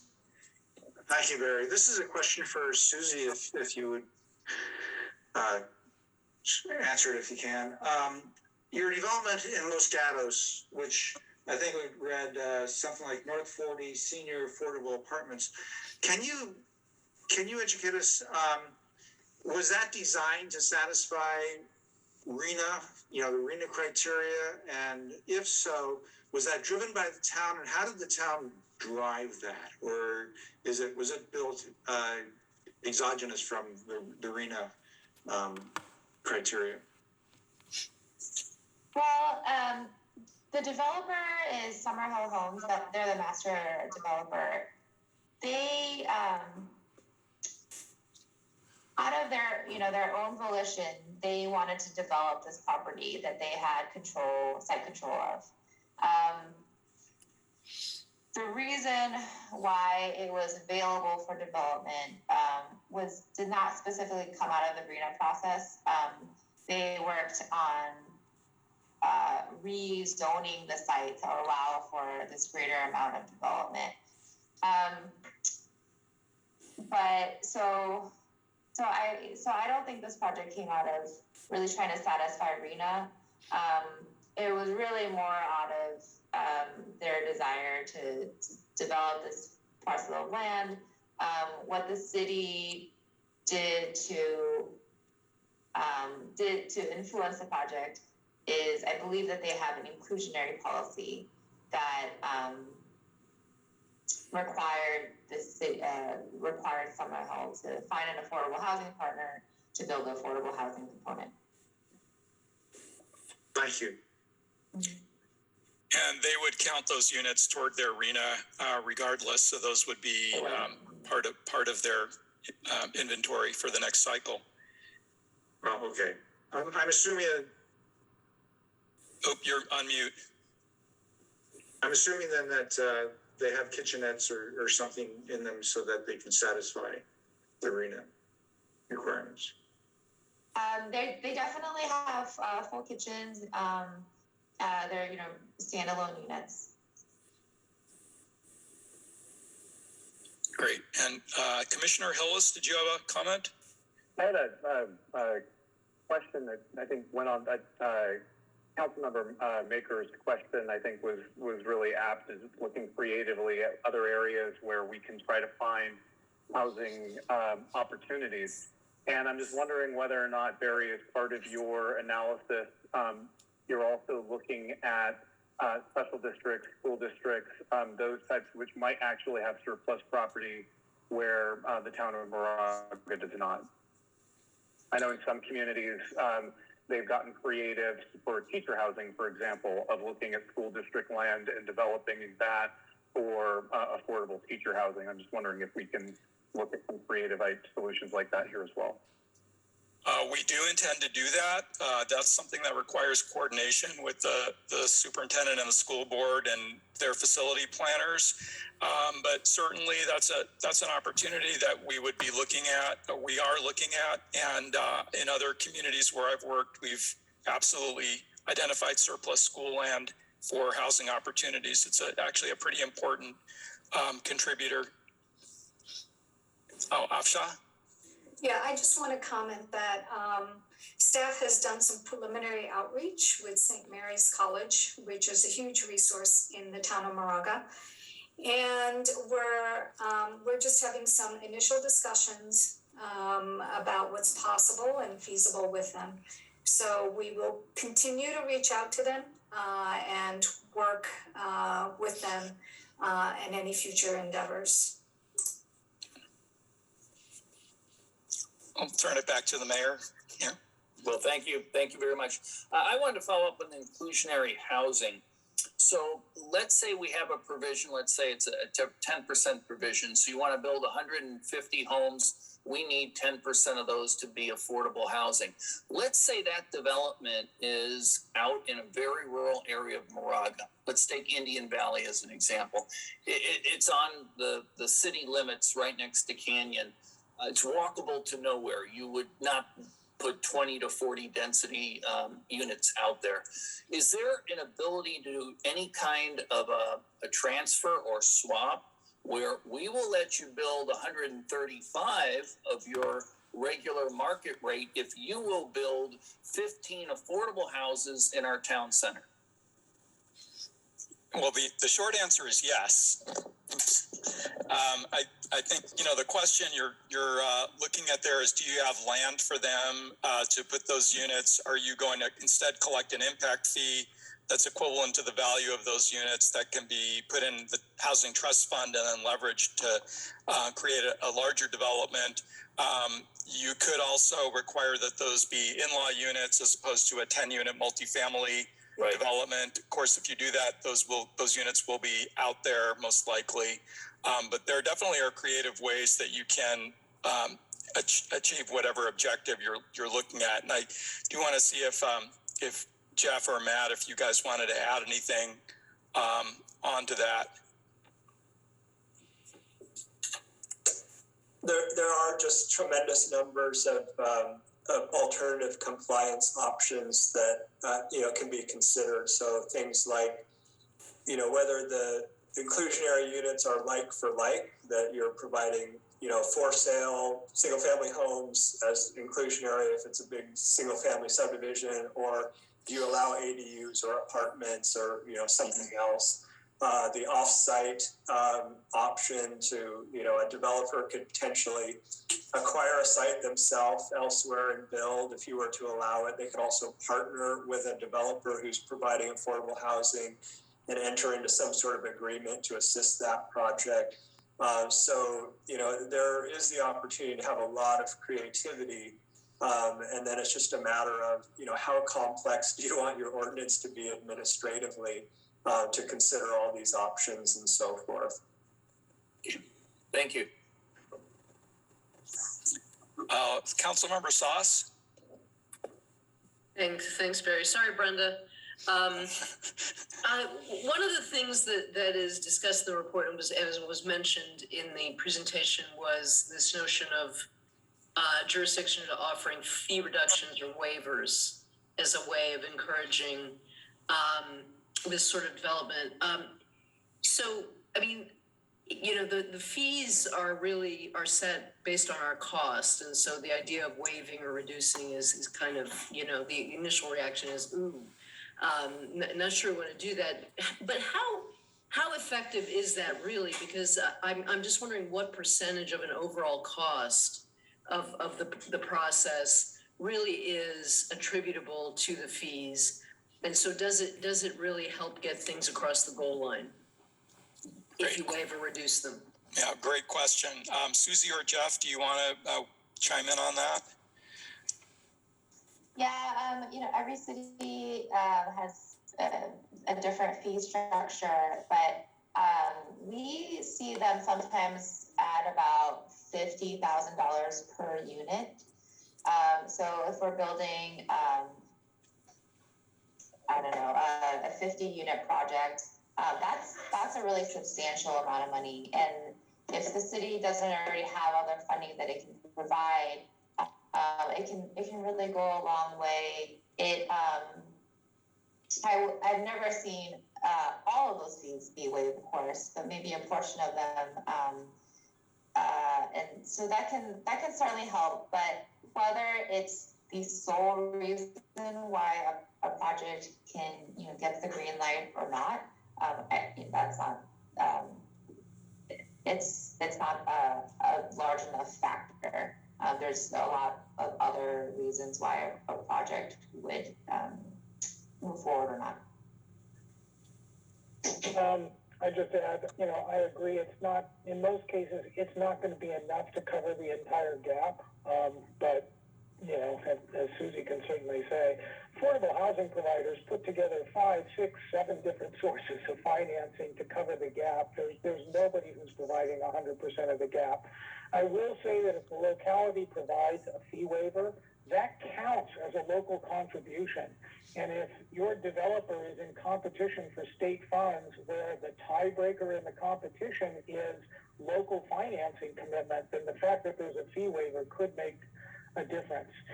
even where you're not able to waive fees, I have, we've started to see some of the nonprofit developers who belong to EBHO, really looking even for deferrals of fees until construction is complete so that the fees don't have to be financed. And then, it's not a huge savings, but it is some savings to the developer, and every little bit counts.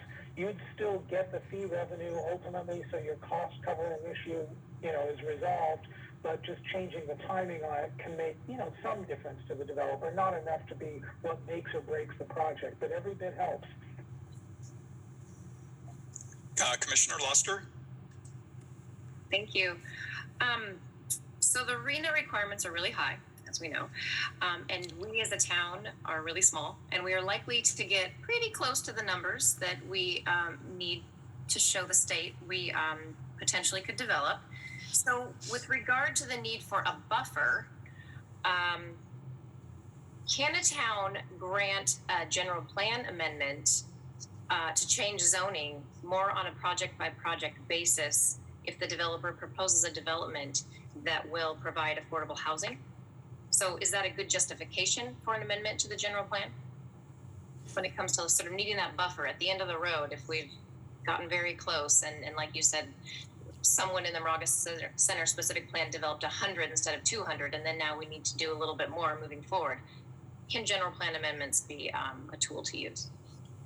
Well, you certainly could consider a general plan amendment in that instance. I think our goal in this process is to avoid the need to do a general plan amendment at the end by accounting for all of that now as part of this process and covering the CEQA clearance for those projects now and taking care of that. At this point, there are some advantages, but if we get to the end of this process and we submit to HCD and we get our housing elements certified and then we use one of our sites, or we get an application for affordable housing on a site we didn't consider that needs a general plan amendment, it certainly provides a justification or a finding for why that amendment might make sense. It's something that we could, we might add some weight to getting that amendment through.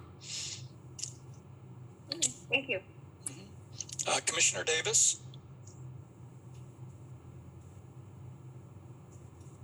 Thank you, Mr. Miller.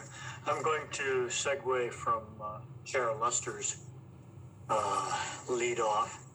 We are a small town. 1,100 units is a large number of units. I translate that into about 3,500 new citizens in the town. That's 20% growth.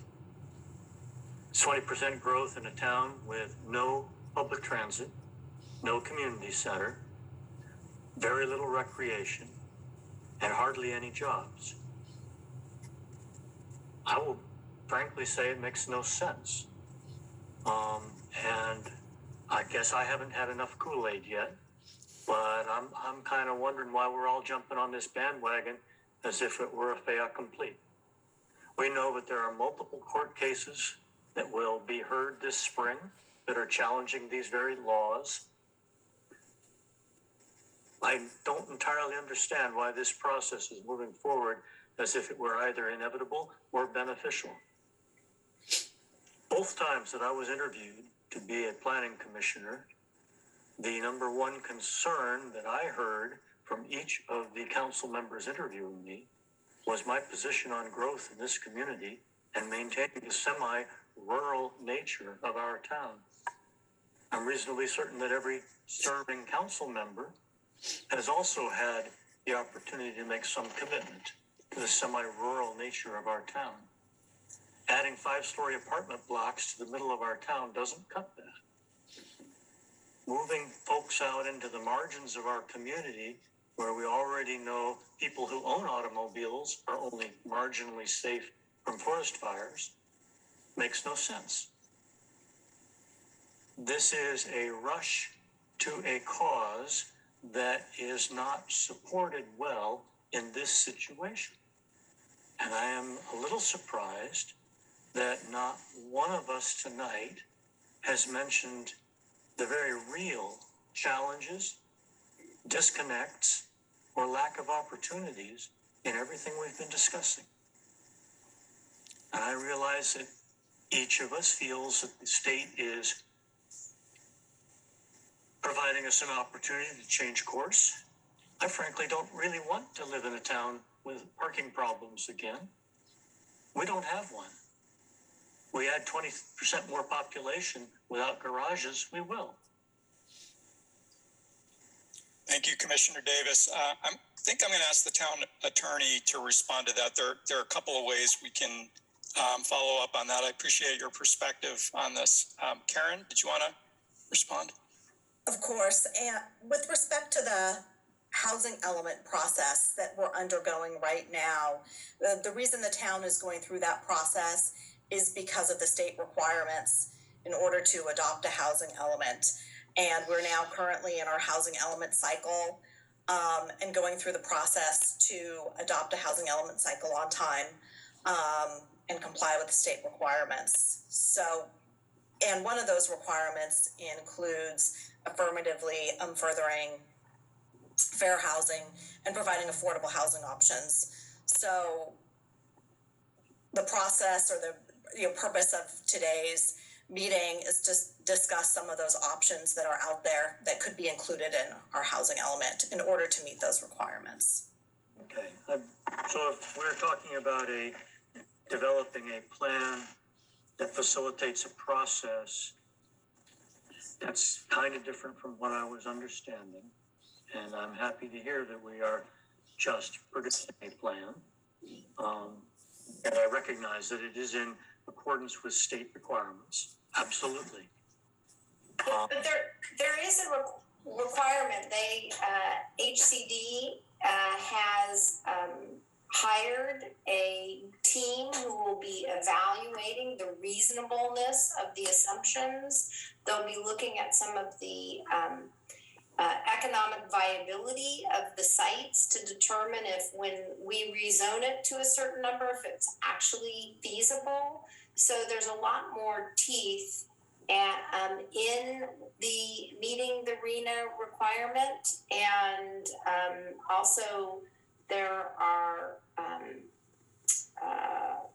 fines and a requirement to do another housing element in 4 years if we're not meeting those requirements. So I think that what the state's saying right now with the laws that they've passed that continue to take away local land use control is they're serious. And so this process is far more serious and rigorous than former housing element updates have been.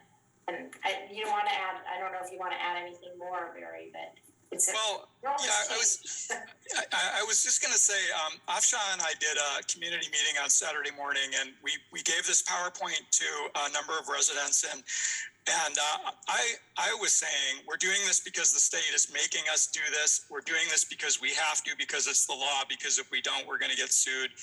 And one of the participants in the meeting, who was, an older gentleman, said, I disagree with your characterization that we're doing this because we have to. Your message should be, we're doing this because we need to, because we haven't planned for a balanced community, and a large segment of our population who work here, who grew up here, who are aging here, can't afford to live here anymore. And he sort of schooled me and put me in my place, and I thanked him. So I want to acknowledge that at the same time we're doing this because we have to.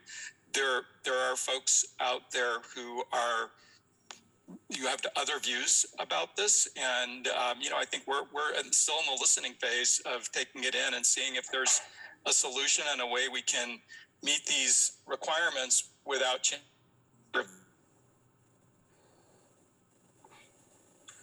Barry, you're frozen. I'm going to suggest that each of our consultants who spoke to us tonight is well past because we have to. You guys are quite the strong advocates. Well, I'll tell you what, I wanted to jump in, so this is going to be my opportunity. And thank you, Carl. Fire away, Mayor. Those, I'm not firing. I'm shouldering my pistol. No, but I hear your comments, and we appreciate that. And as we're going down this path, that doesn't mean we're not concerned about it. we've had those conversations, and as Karen said, we're required to do a housing element. We've been assigned a certain number of RENA units, right? Appeals have been made and denied along the way. And you're right, there are other towns challenging this in court. If things change, then we can revisit this at the end of the day. I did want to just confirm with whether it's town manager Barry, at a point, we will be talking about how the housing element impacts our general plan in terms of traffic circulation and safety.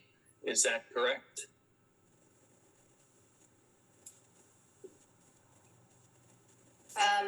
I believe Barry is still frozen. Oh, okay. Yeah, the project includes a comprehensive environmental impact report, and about half that report is traffic. Okay. So that would be a huge part of the assessment. Right, very good. And Barry talked about, the gentleman talking about not because we have to, because we need. I think there would also be comments about the magnitude of what we're doing here. I think everybody understands the need, but many of us have all said, well, as Carl mentioned, a 20% increase in this period versus maybe something a little bit more modest. So I wanted to share those points. And then, assuming that Barry's still frozen, I had... I'm back. Oh, you're back. Thank you. So I just had made some comments to Carl. So Through the chair, I just wanted to say that it's 7:57. And if you wanted to open for public comments, this might be a good break or a place to open and allow for public comments. yeah, thank you. I still have some questions, and I want to make sure others have had their questions answered. So if no one else, I'm ready. Okay. So I found it very interesting in the staff report, and one of the presentations talked on it, which is meeting your RENA allocation by tier on a quote affordability by design, with ADU being the example where it's met by a cost process, and yet if a market rate is charged, you can still get credit for, say, a low income tier on a cost basis. And I'm wondering, is there an application for that idea beyond ADUs? Yeah, it's really aimed at ADUs and potentially things like manufactured housing or mobile homes, housing types that we don't see a lot of and probably won't be seeing a lot of in the town. We would need to demonstrate that those housing products are affordable by design. We can't just say, well, they are. So in the case of ADUs, we need the rent data to demonstrate it. And if it's new apartments, they're likely to be above moderate, and certainly any new ownership housing is going to be above moderate. So it's an argument that works best with ADUs. I haven't really heard of it used for other types. And I have another question if there's no others. Go ahead, Council Member Sauce. Thanks, Mr. Mayor. Barry, can you help me envision what we are going to be looking at the end of this process for approval? So when you talk about the housing element, let me tell you what I'm imagining, and you tell me where I'm wrong. So I am imagining the housing element is a narrative piece that goes to the state that describes what we're doing, what policies with zoning, what processes we have implemented.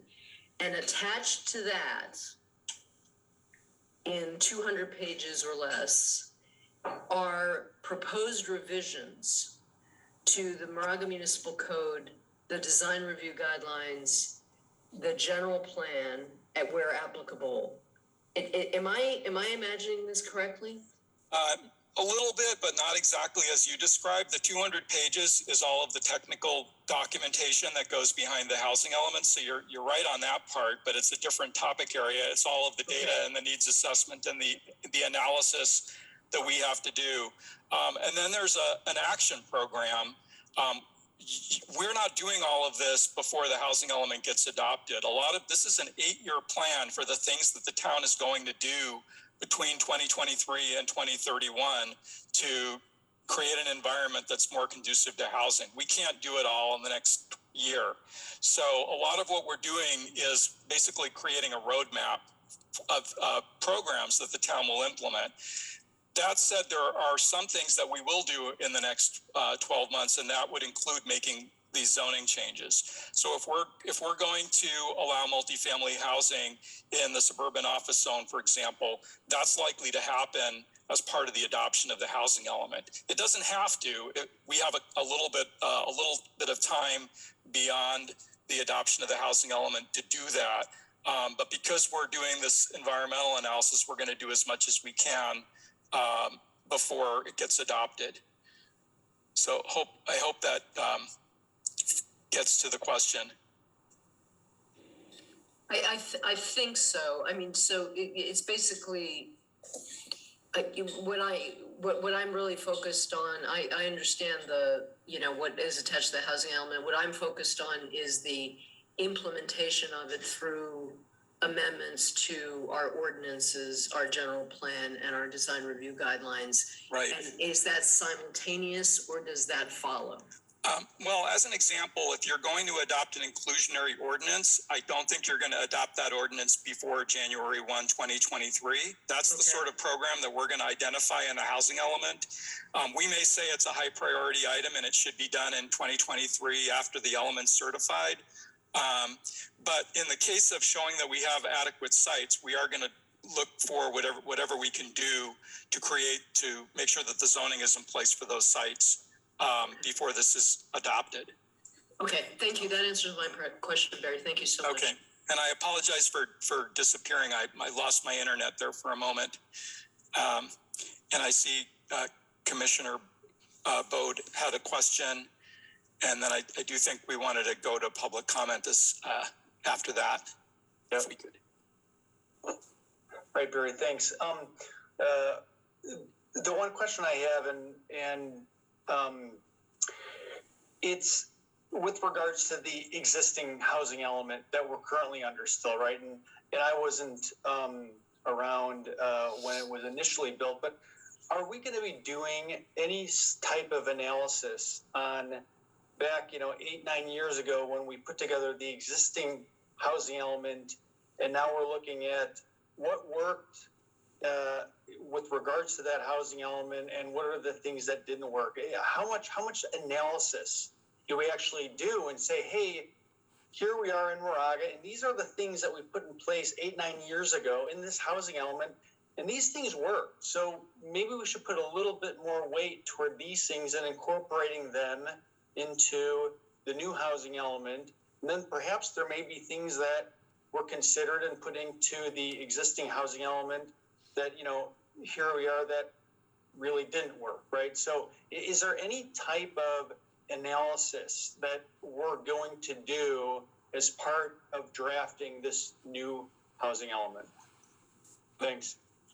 Great question, and the answer is yes. Matt, I wonder if you might want to talk about the evaluation of the previous element that goes into this. Sure.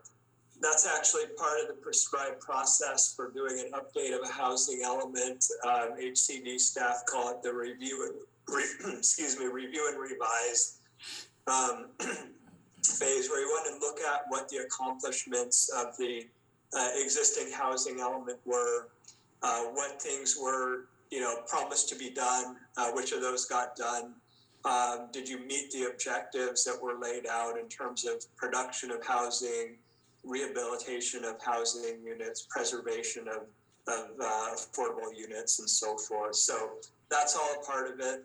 And that will feed into some recommendations for policies and programs that should be continued, some that could be modified, some that could be no longer relevant, so therefore discontinued, and so forth. So, yes. Jeff, did you want to add on to that? Yeah, thanks. First, that's absolutely right, and the state actually recommends that that be the starting point for your process on the housing element, is to start by looking at your current element and what worked and what didn't. But I want to add to that, that going forward, you're also required to do an annual progress report on the housing element every year, and turn that into the state by April 1st of each year for the preceding calendar year. There's supposed to be a public hearing on that annual progress report, so that you should actually be checking in on an annual basis on whether your housing element is doing what it's supposed to or not, so that when you get to the next cycle, it won't come to you as a surprise what worked and what didn't, because this actually should be something that you're having a public meeting on every year. Thanks, Jeff. I see a question from Councilmember Anoda, and then I'm going to turn it back to the mayor at that point. Thank you. First of all, thank you, Susie and Matt and Barry and Jeff. You've added so much to this, so much depth. I appreciate that. I've got two questions. I do not recall in the past that there was an annual check-in about our numbers.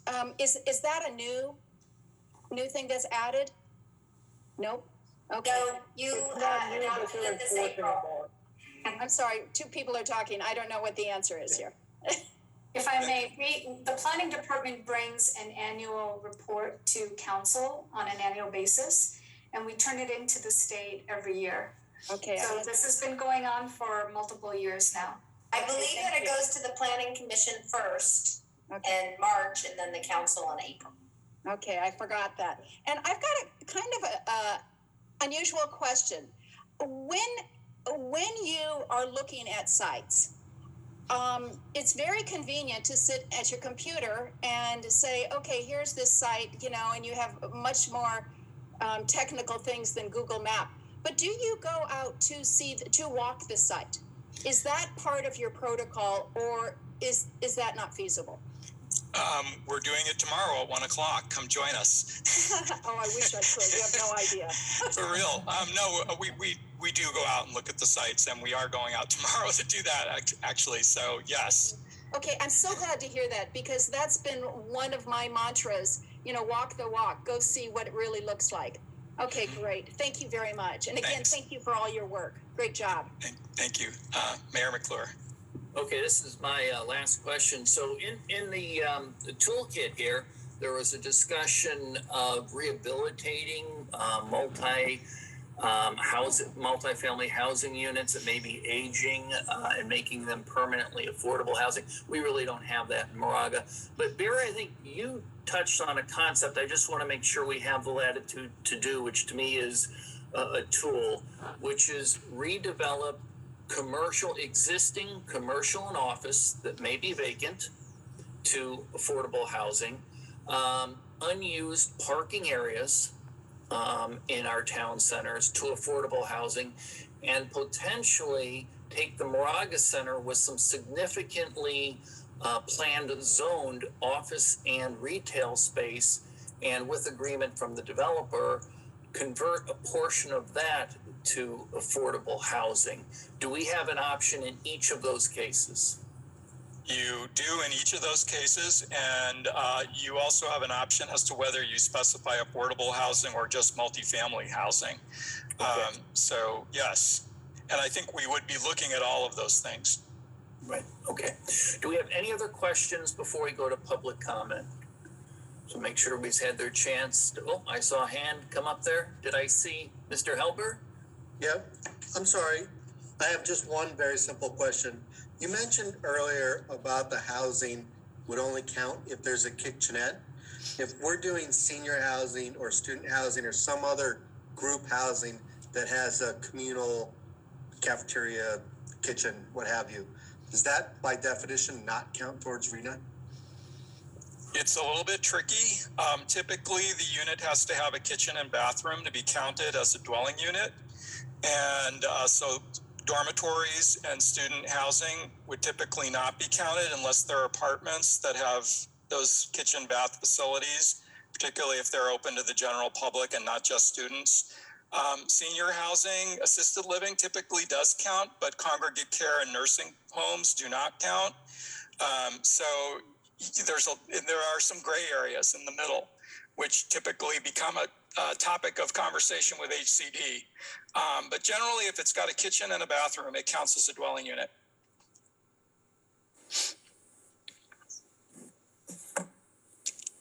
Okay, any other questions? All right, I think we're ready to open this to public comment. So for those of you that have been patiently waiting, thank you very much. This is now your opportunity to make your comment on this item. We cannot answer your questions in a back and forth. You are limited to 3 minutes, but this is your chance to make your comment or statement. Please raise your hand if you'd like to make public comment.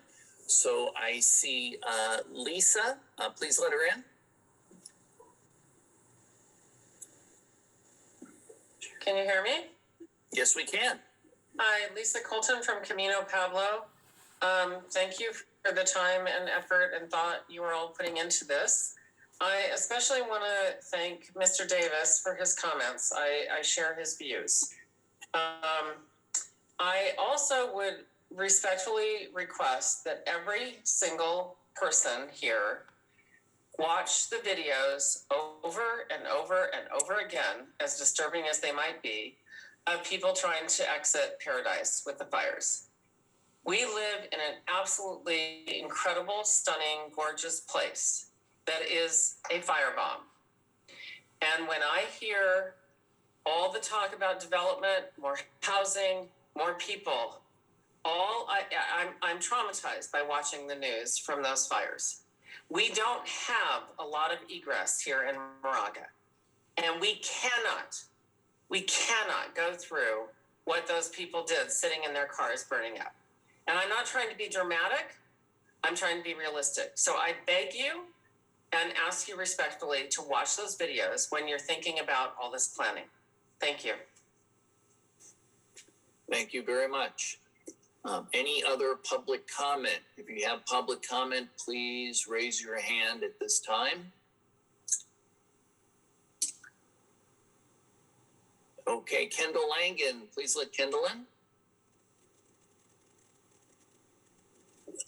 Really, I'm the only other one to talk. I cannot believe it. Lisa, I totally agree with you. The egress is a problem. I lived here my whole life. I lived through the 91 fire. Carl Davis, I appreciate your comments. For Susie, Jeff, and Matt, thank you very much for your comments. Very professional.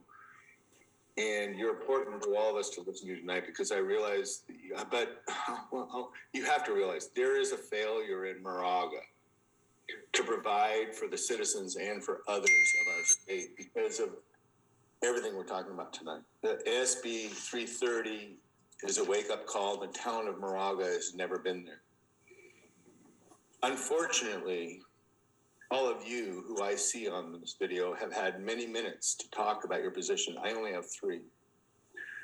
The Planning Commission apparently has had no understanding of SB 330.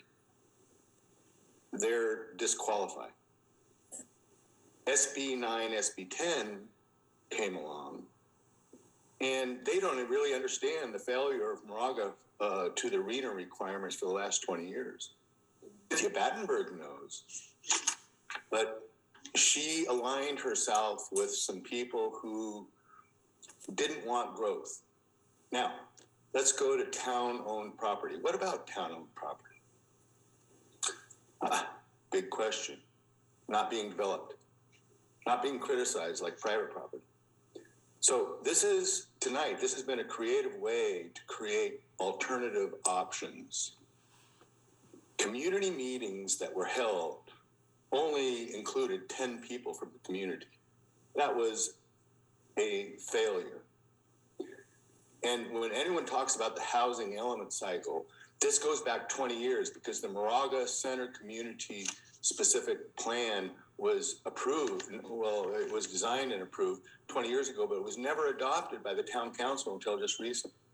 And the town staff adjusted the Moraga Center Specific Plan in violation of 330, denying good development rules for a developer so that development in Moraga it's being denied, just like with CCRs, which are in a violation of law. So now, basically, Moraga is an affected city. Now, what is an affected city? Affected city means we have 1 year to figure out all these problems, whereas other cities have 3 years because of the things that have happened for 20 years, coordinated by people, not all from Moraga, and involved with other outside groups who have denied growth in Moraga. Now we're an affected city, which means we have to react faster than other cities to qualify for state code. I think this is deplorable, and I apologize for being abrupt on my comment, but I think all of us in this community, and I've lived here 68 years, and this is not what our town deserves.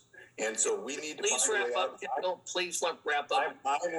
I'm willing to, as a community property owner, a commercial property owner in downtown specific, Moraga Center specific area, I'm willing to help create a solution to this problem. Thank you very much. Thank you. Any other public comment? If so, please raise your hand. And I see Ashley Coates. Please let her in, Marty. Hello, excuse me. I understand the fear of trying to exit Moraga if there's a big fire. We also have the option to, I think it's called stay and defend ourselves. Like that's what my neighborhood's been told as we go to the high school. We don't try to leave Moraga. I also wonder about the projection that one person made that it would be 3.5 people per unit. If we're building studios and 2-bedroom apartments, I think it's going to be fewer than 3.5 people per unit. So I'm curious what kind of modeling we can do to figure out how can we get the lowest amount of population by meeting our requirements for the number of units. Something to think about. Mm-hmm. And I also just one last point is it's going to be better for our retail environment when we have more people living in Moraga. Thank you. Okay, thank you very much. We have other public comment. If so, please use the raise hand feature in Zoom. Any other public comment? This would be the time. Okay, I see no other hands raised, so I am going to close public comment. Marty, do you see any other hands raised? No, I do not. Okay, thank you, Marty.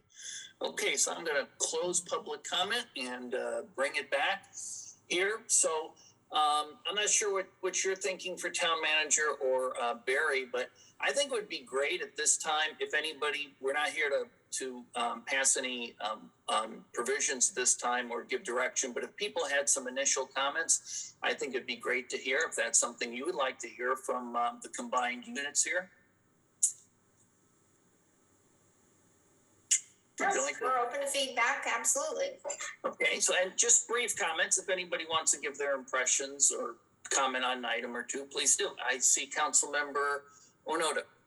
Thank you, Mr. Mayor. You know, and I almost said this earlier, asked Cynthia to kind of explain this earlier, and I wish I would have, because Cynthia had mentioned that one of the things that is considered with the Moraga Center specific or any of this development is traffic. And I thought I should say, well, how about fire? So Cynthia, could you kind of have a little talk about that a little bit for us? Yeah, I'll actually let Barry talk about that as it relates to the safety element, if that's okay. Thank you. Sure, there's two aspects to this. One is that in terms of traffic, we've got a comprehensive EIR that's being done as part of this process that includes traffic modeling, where we're going to be looking at how many trips will additional development generate and what effect will that have on our roadways and what improvements will need to be made to address congestion. In terms of fire, there are a couple of aspects to that. One is that the environmental impact report will also look at wildfire hazards, but we are updating the safety element of the general plan at the same time we're updating the housing element. This is something we have to do under state law. And so we'll be working with the fire district and others to look at evacuation routes and other critical fire issues, ingress and egress and so forth. That's a really important part of this process. And another product that comes to you at the end of this process are these amendments to the safety element to make sure we're addressing those issues. Thank you. Right, and I'll just add for those in the public who might not have heard this before, that many cities with high fire severity zones and in similar situations of Moraga appealed their RENA allocations for that reason, and they were denied across the board. So it's just not something that the state is considering when they're giving their allocations. But the fire department does look at the individual plans, and they've indicated that developments in very high fire severity zones will need to meet the more stringent building and fire safety requirements, so that they will, I think that the fire chief indicated that if Indian Valley, or when Indian Valley gets built, it will be like a fire safe haven that people can actually stay there. So. Okay. Other comments? You don't have to, but if you'd like to, this is your chance to comment. I'm working two screens here, so be patient. Thought I saw there's a hand. Yes, Mr. Davis. Thank you, Mr. Mayor. The state may not have done any great thinking about fire risk. Our insurance companies certainly are. When we get to looking at the traffic, Mr. Miller, please factor in that every single summer, I can only speak for the last 6 years, but every single summer we have had at least one and often two of the only 4 roads in and out of this town closed or partially closed for construction for most of the summer and fall. That needs to be part of your planning, I believe. Unless people believe these were unique years and won't ever happen again. Okay. Thank you very much. I see Mr. Hillis.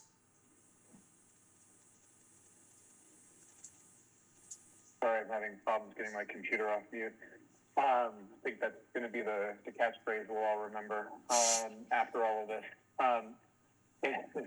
Anyhow, I really see this as two separate things in my thoughts.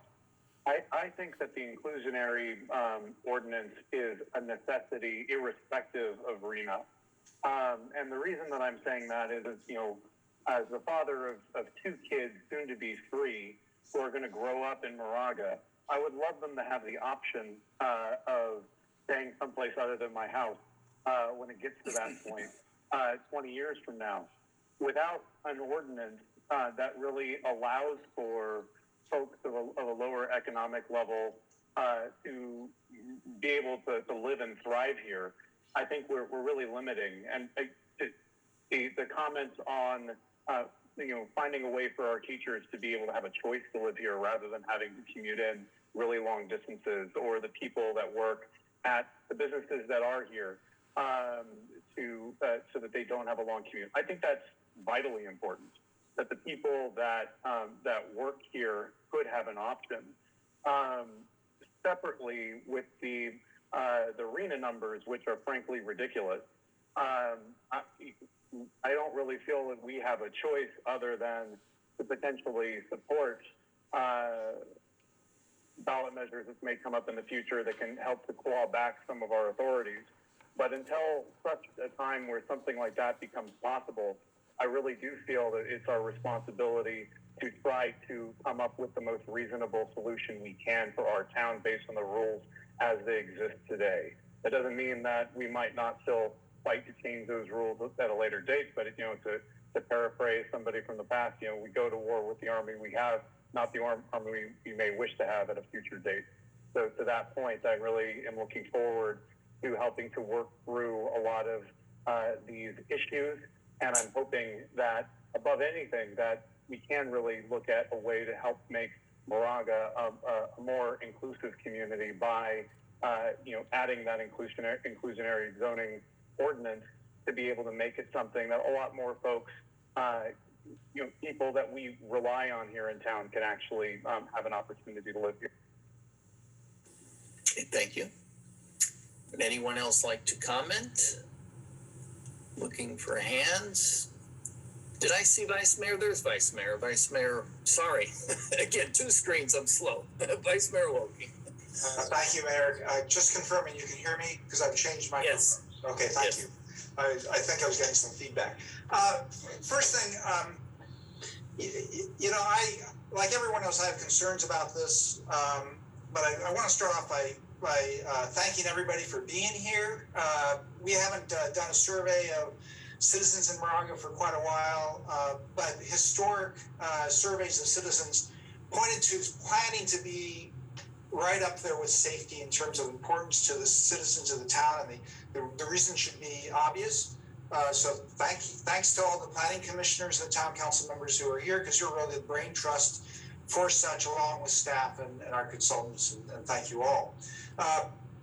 Back to concerns, the safety element and updating the safety element. An unknown, a variable that we do not yet have is the update by CAL FIRE on the fire danger maps.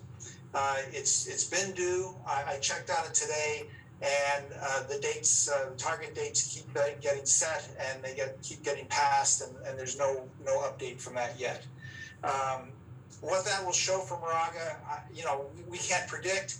I think that the MOFD is trying to take the approach of no matter what it shows, we will institute requirements accordingly. But the problem is, we've got several things going on there which are going to hurt the economic viability of low-income housing. And so, if all those low-income houses or homes have to satisfy the fire mitigation for very high fire danger, that's going to be another problem for them. A couple just other quick notes on tools.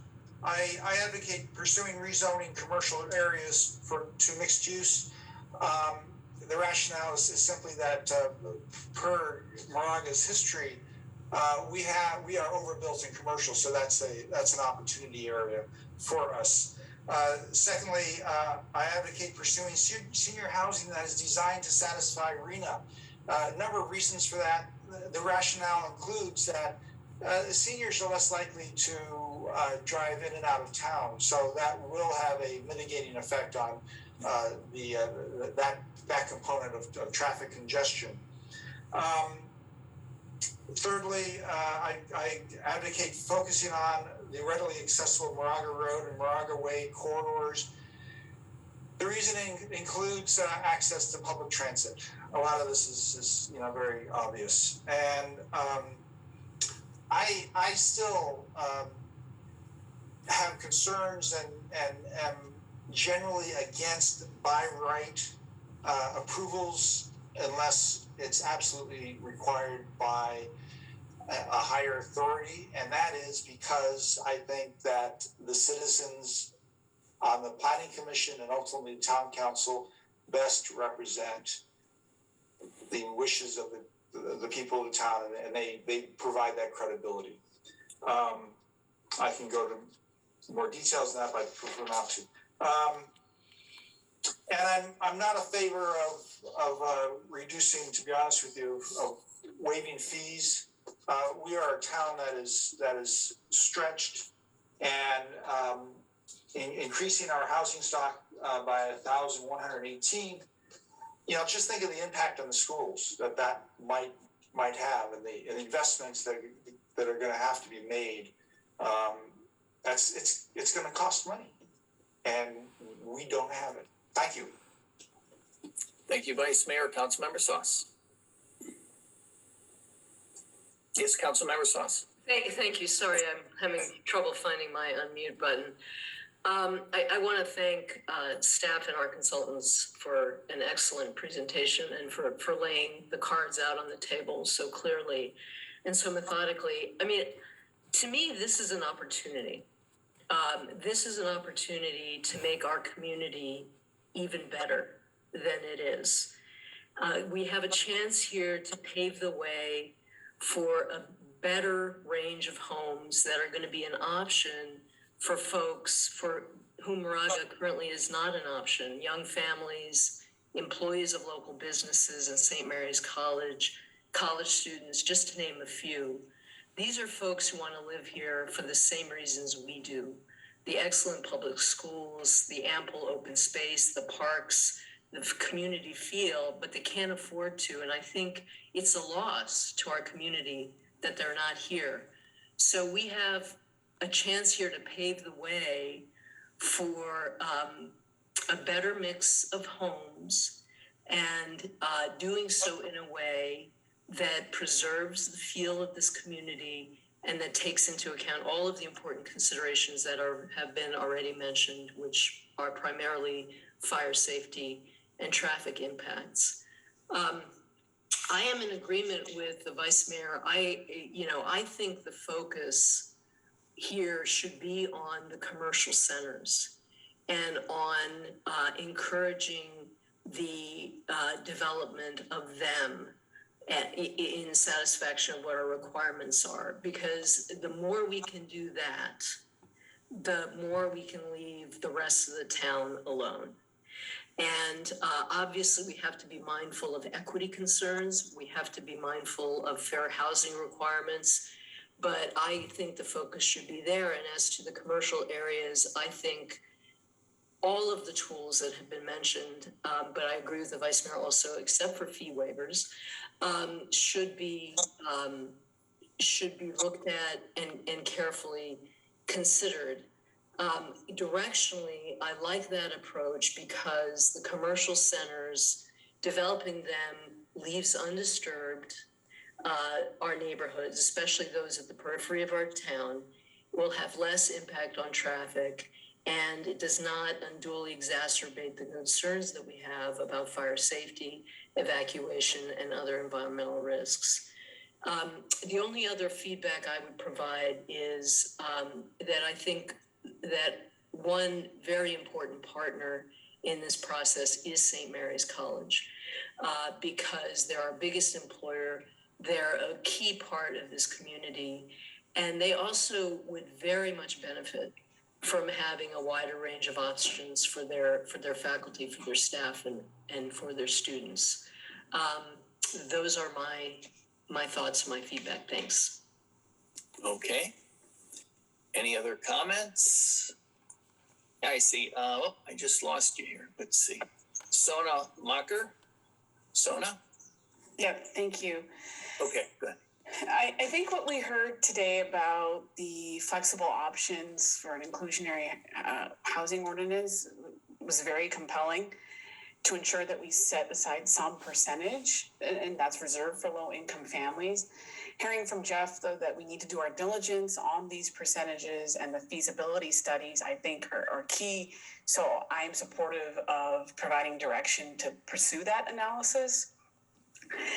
And on ADUs, while I think that they provide an opportunity to expand and diversify the town's housing stock, I'm concerned about an over-reliance on this, especially without further review and diligence on adopting any kind of maximum rent thresholds and restricting these from being used for short-term rentals like Airbnb and the like. And, and just like everybody here, our lived experience shapes our opinions. And even on this council, we have different lived experiences, and people in the town and who are coming to the town have different lived experiences. I moved here and started as a renter on Ascot. It was a dream to be able to save up a down payment and then become a homeowner. And this is like many other young families, growing families. And before that, when I was a student, I lived in an ADU dwelling unit in someone's backyard as a grad student, because that was all that I could afford to live near campus. And so, I think we need to be thinking about these creative ways to be more inclusive, to bring people like young families like mine here. We all take a lot of pride in living here, but in the same vein, we should also take pride in leading in an era in inclusionary housing policy. Thank you. And thank you very much. Do we have other comments? Okay, then I will, did I see Councilmember Onoda? Yeah. Thank you, Mr. Mayor. I just want to agree with my fellow council members.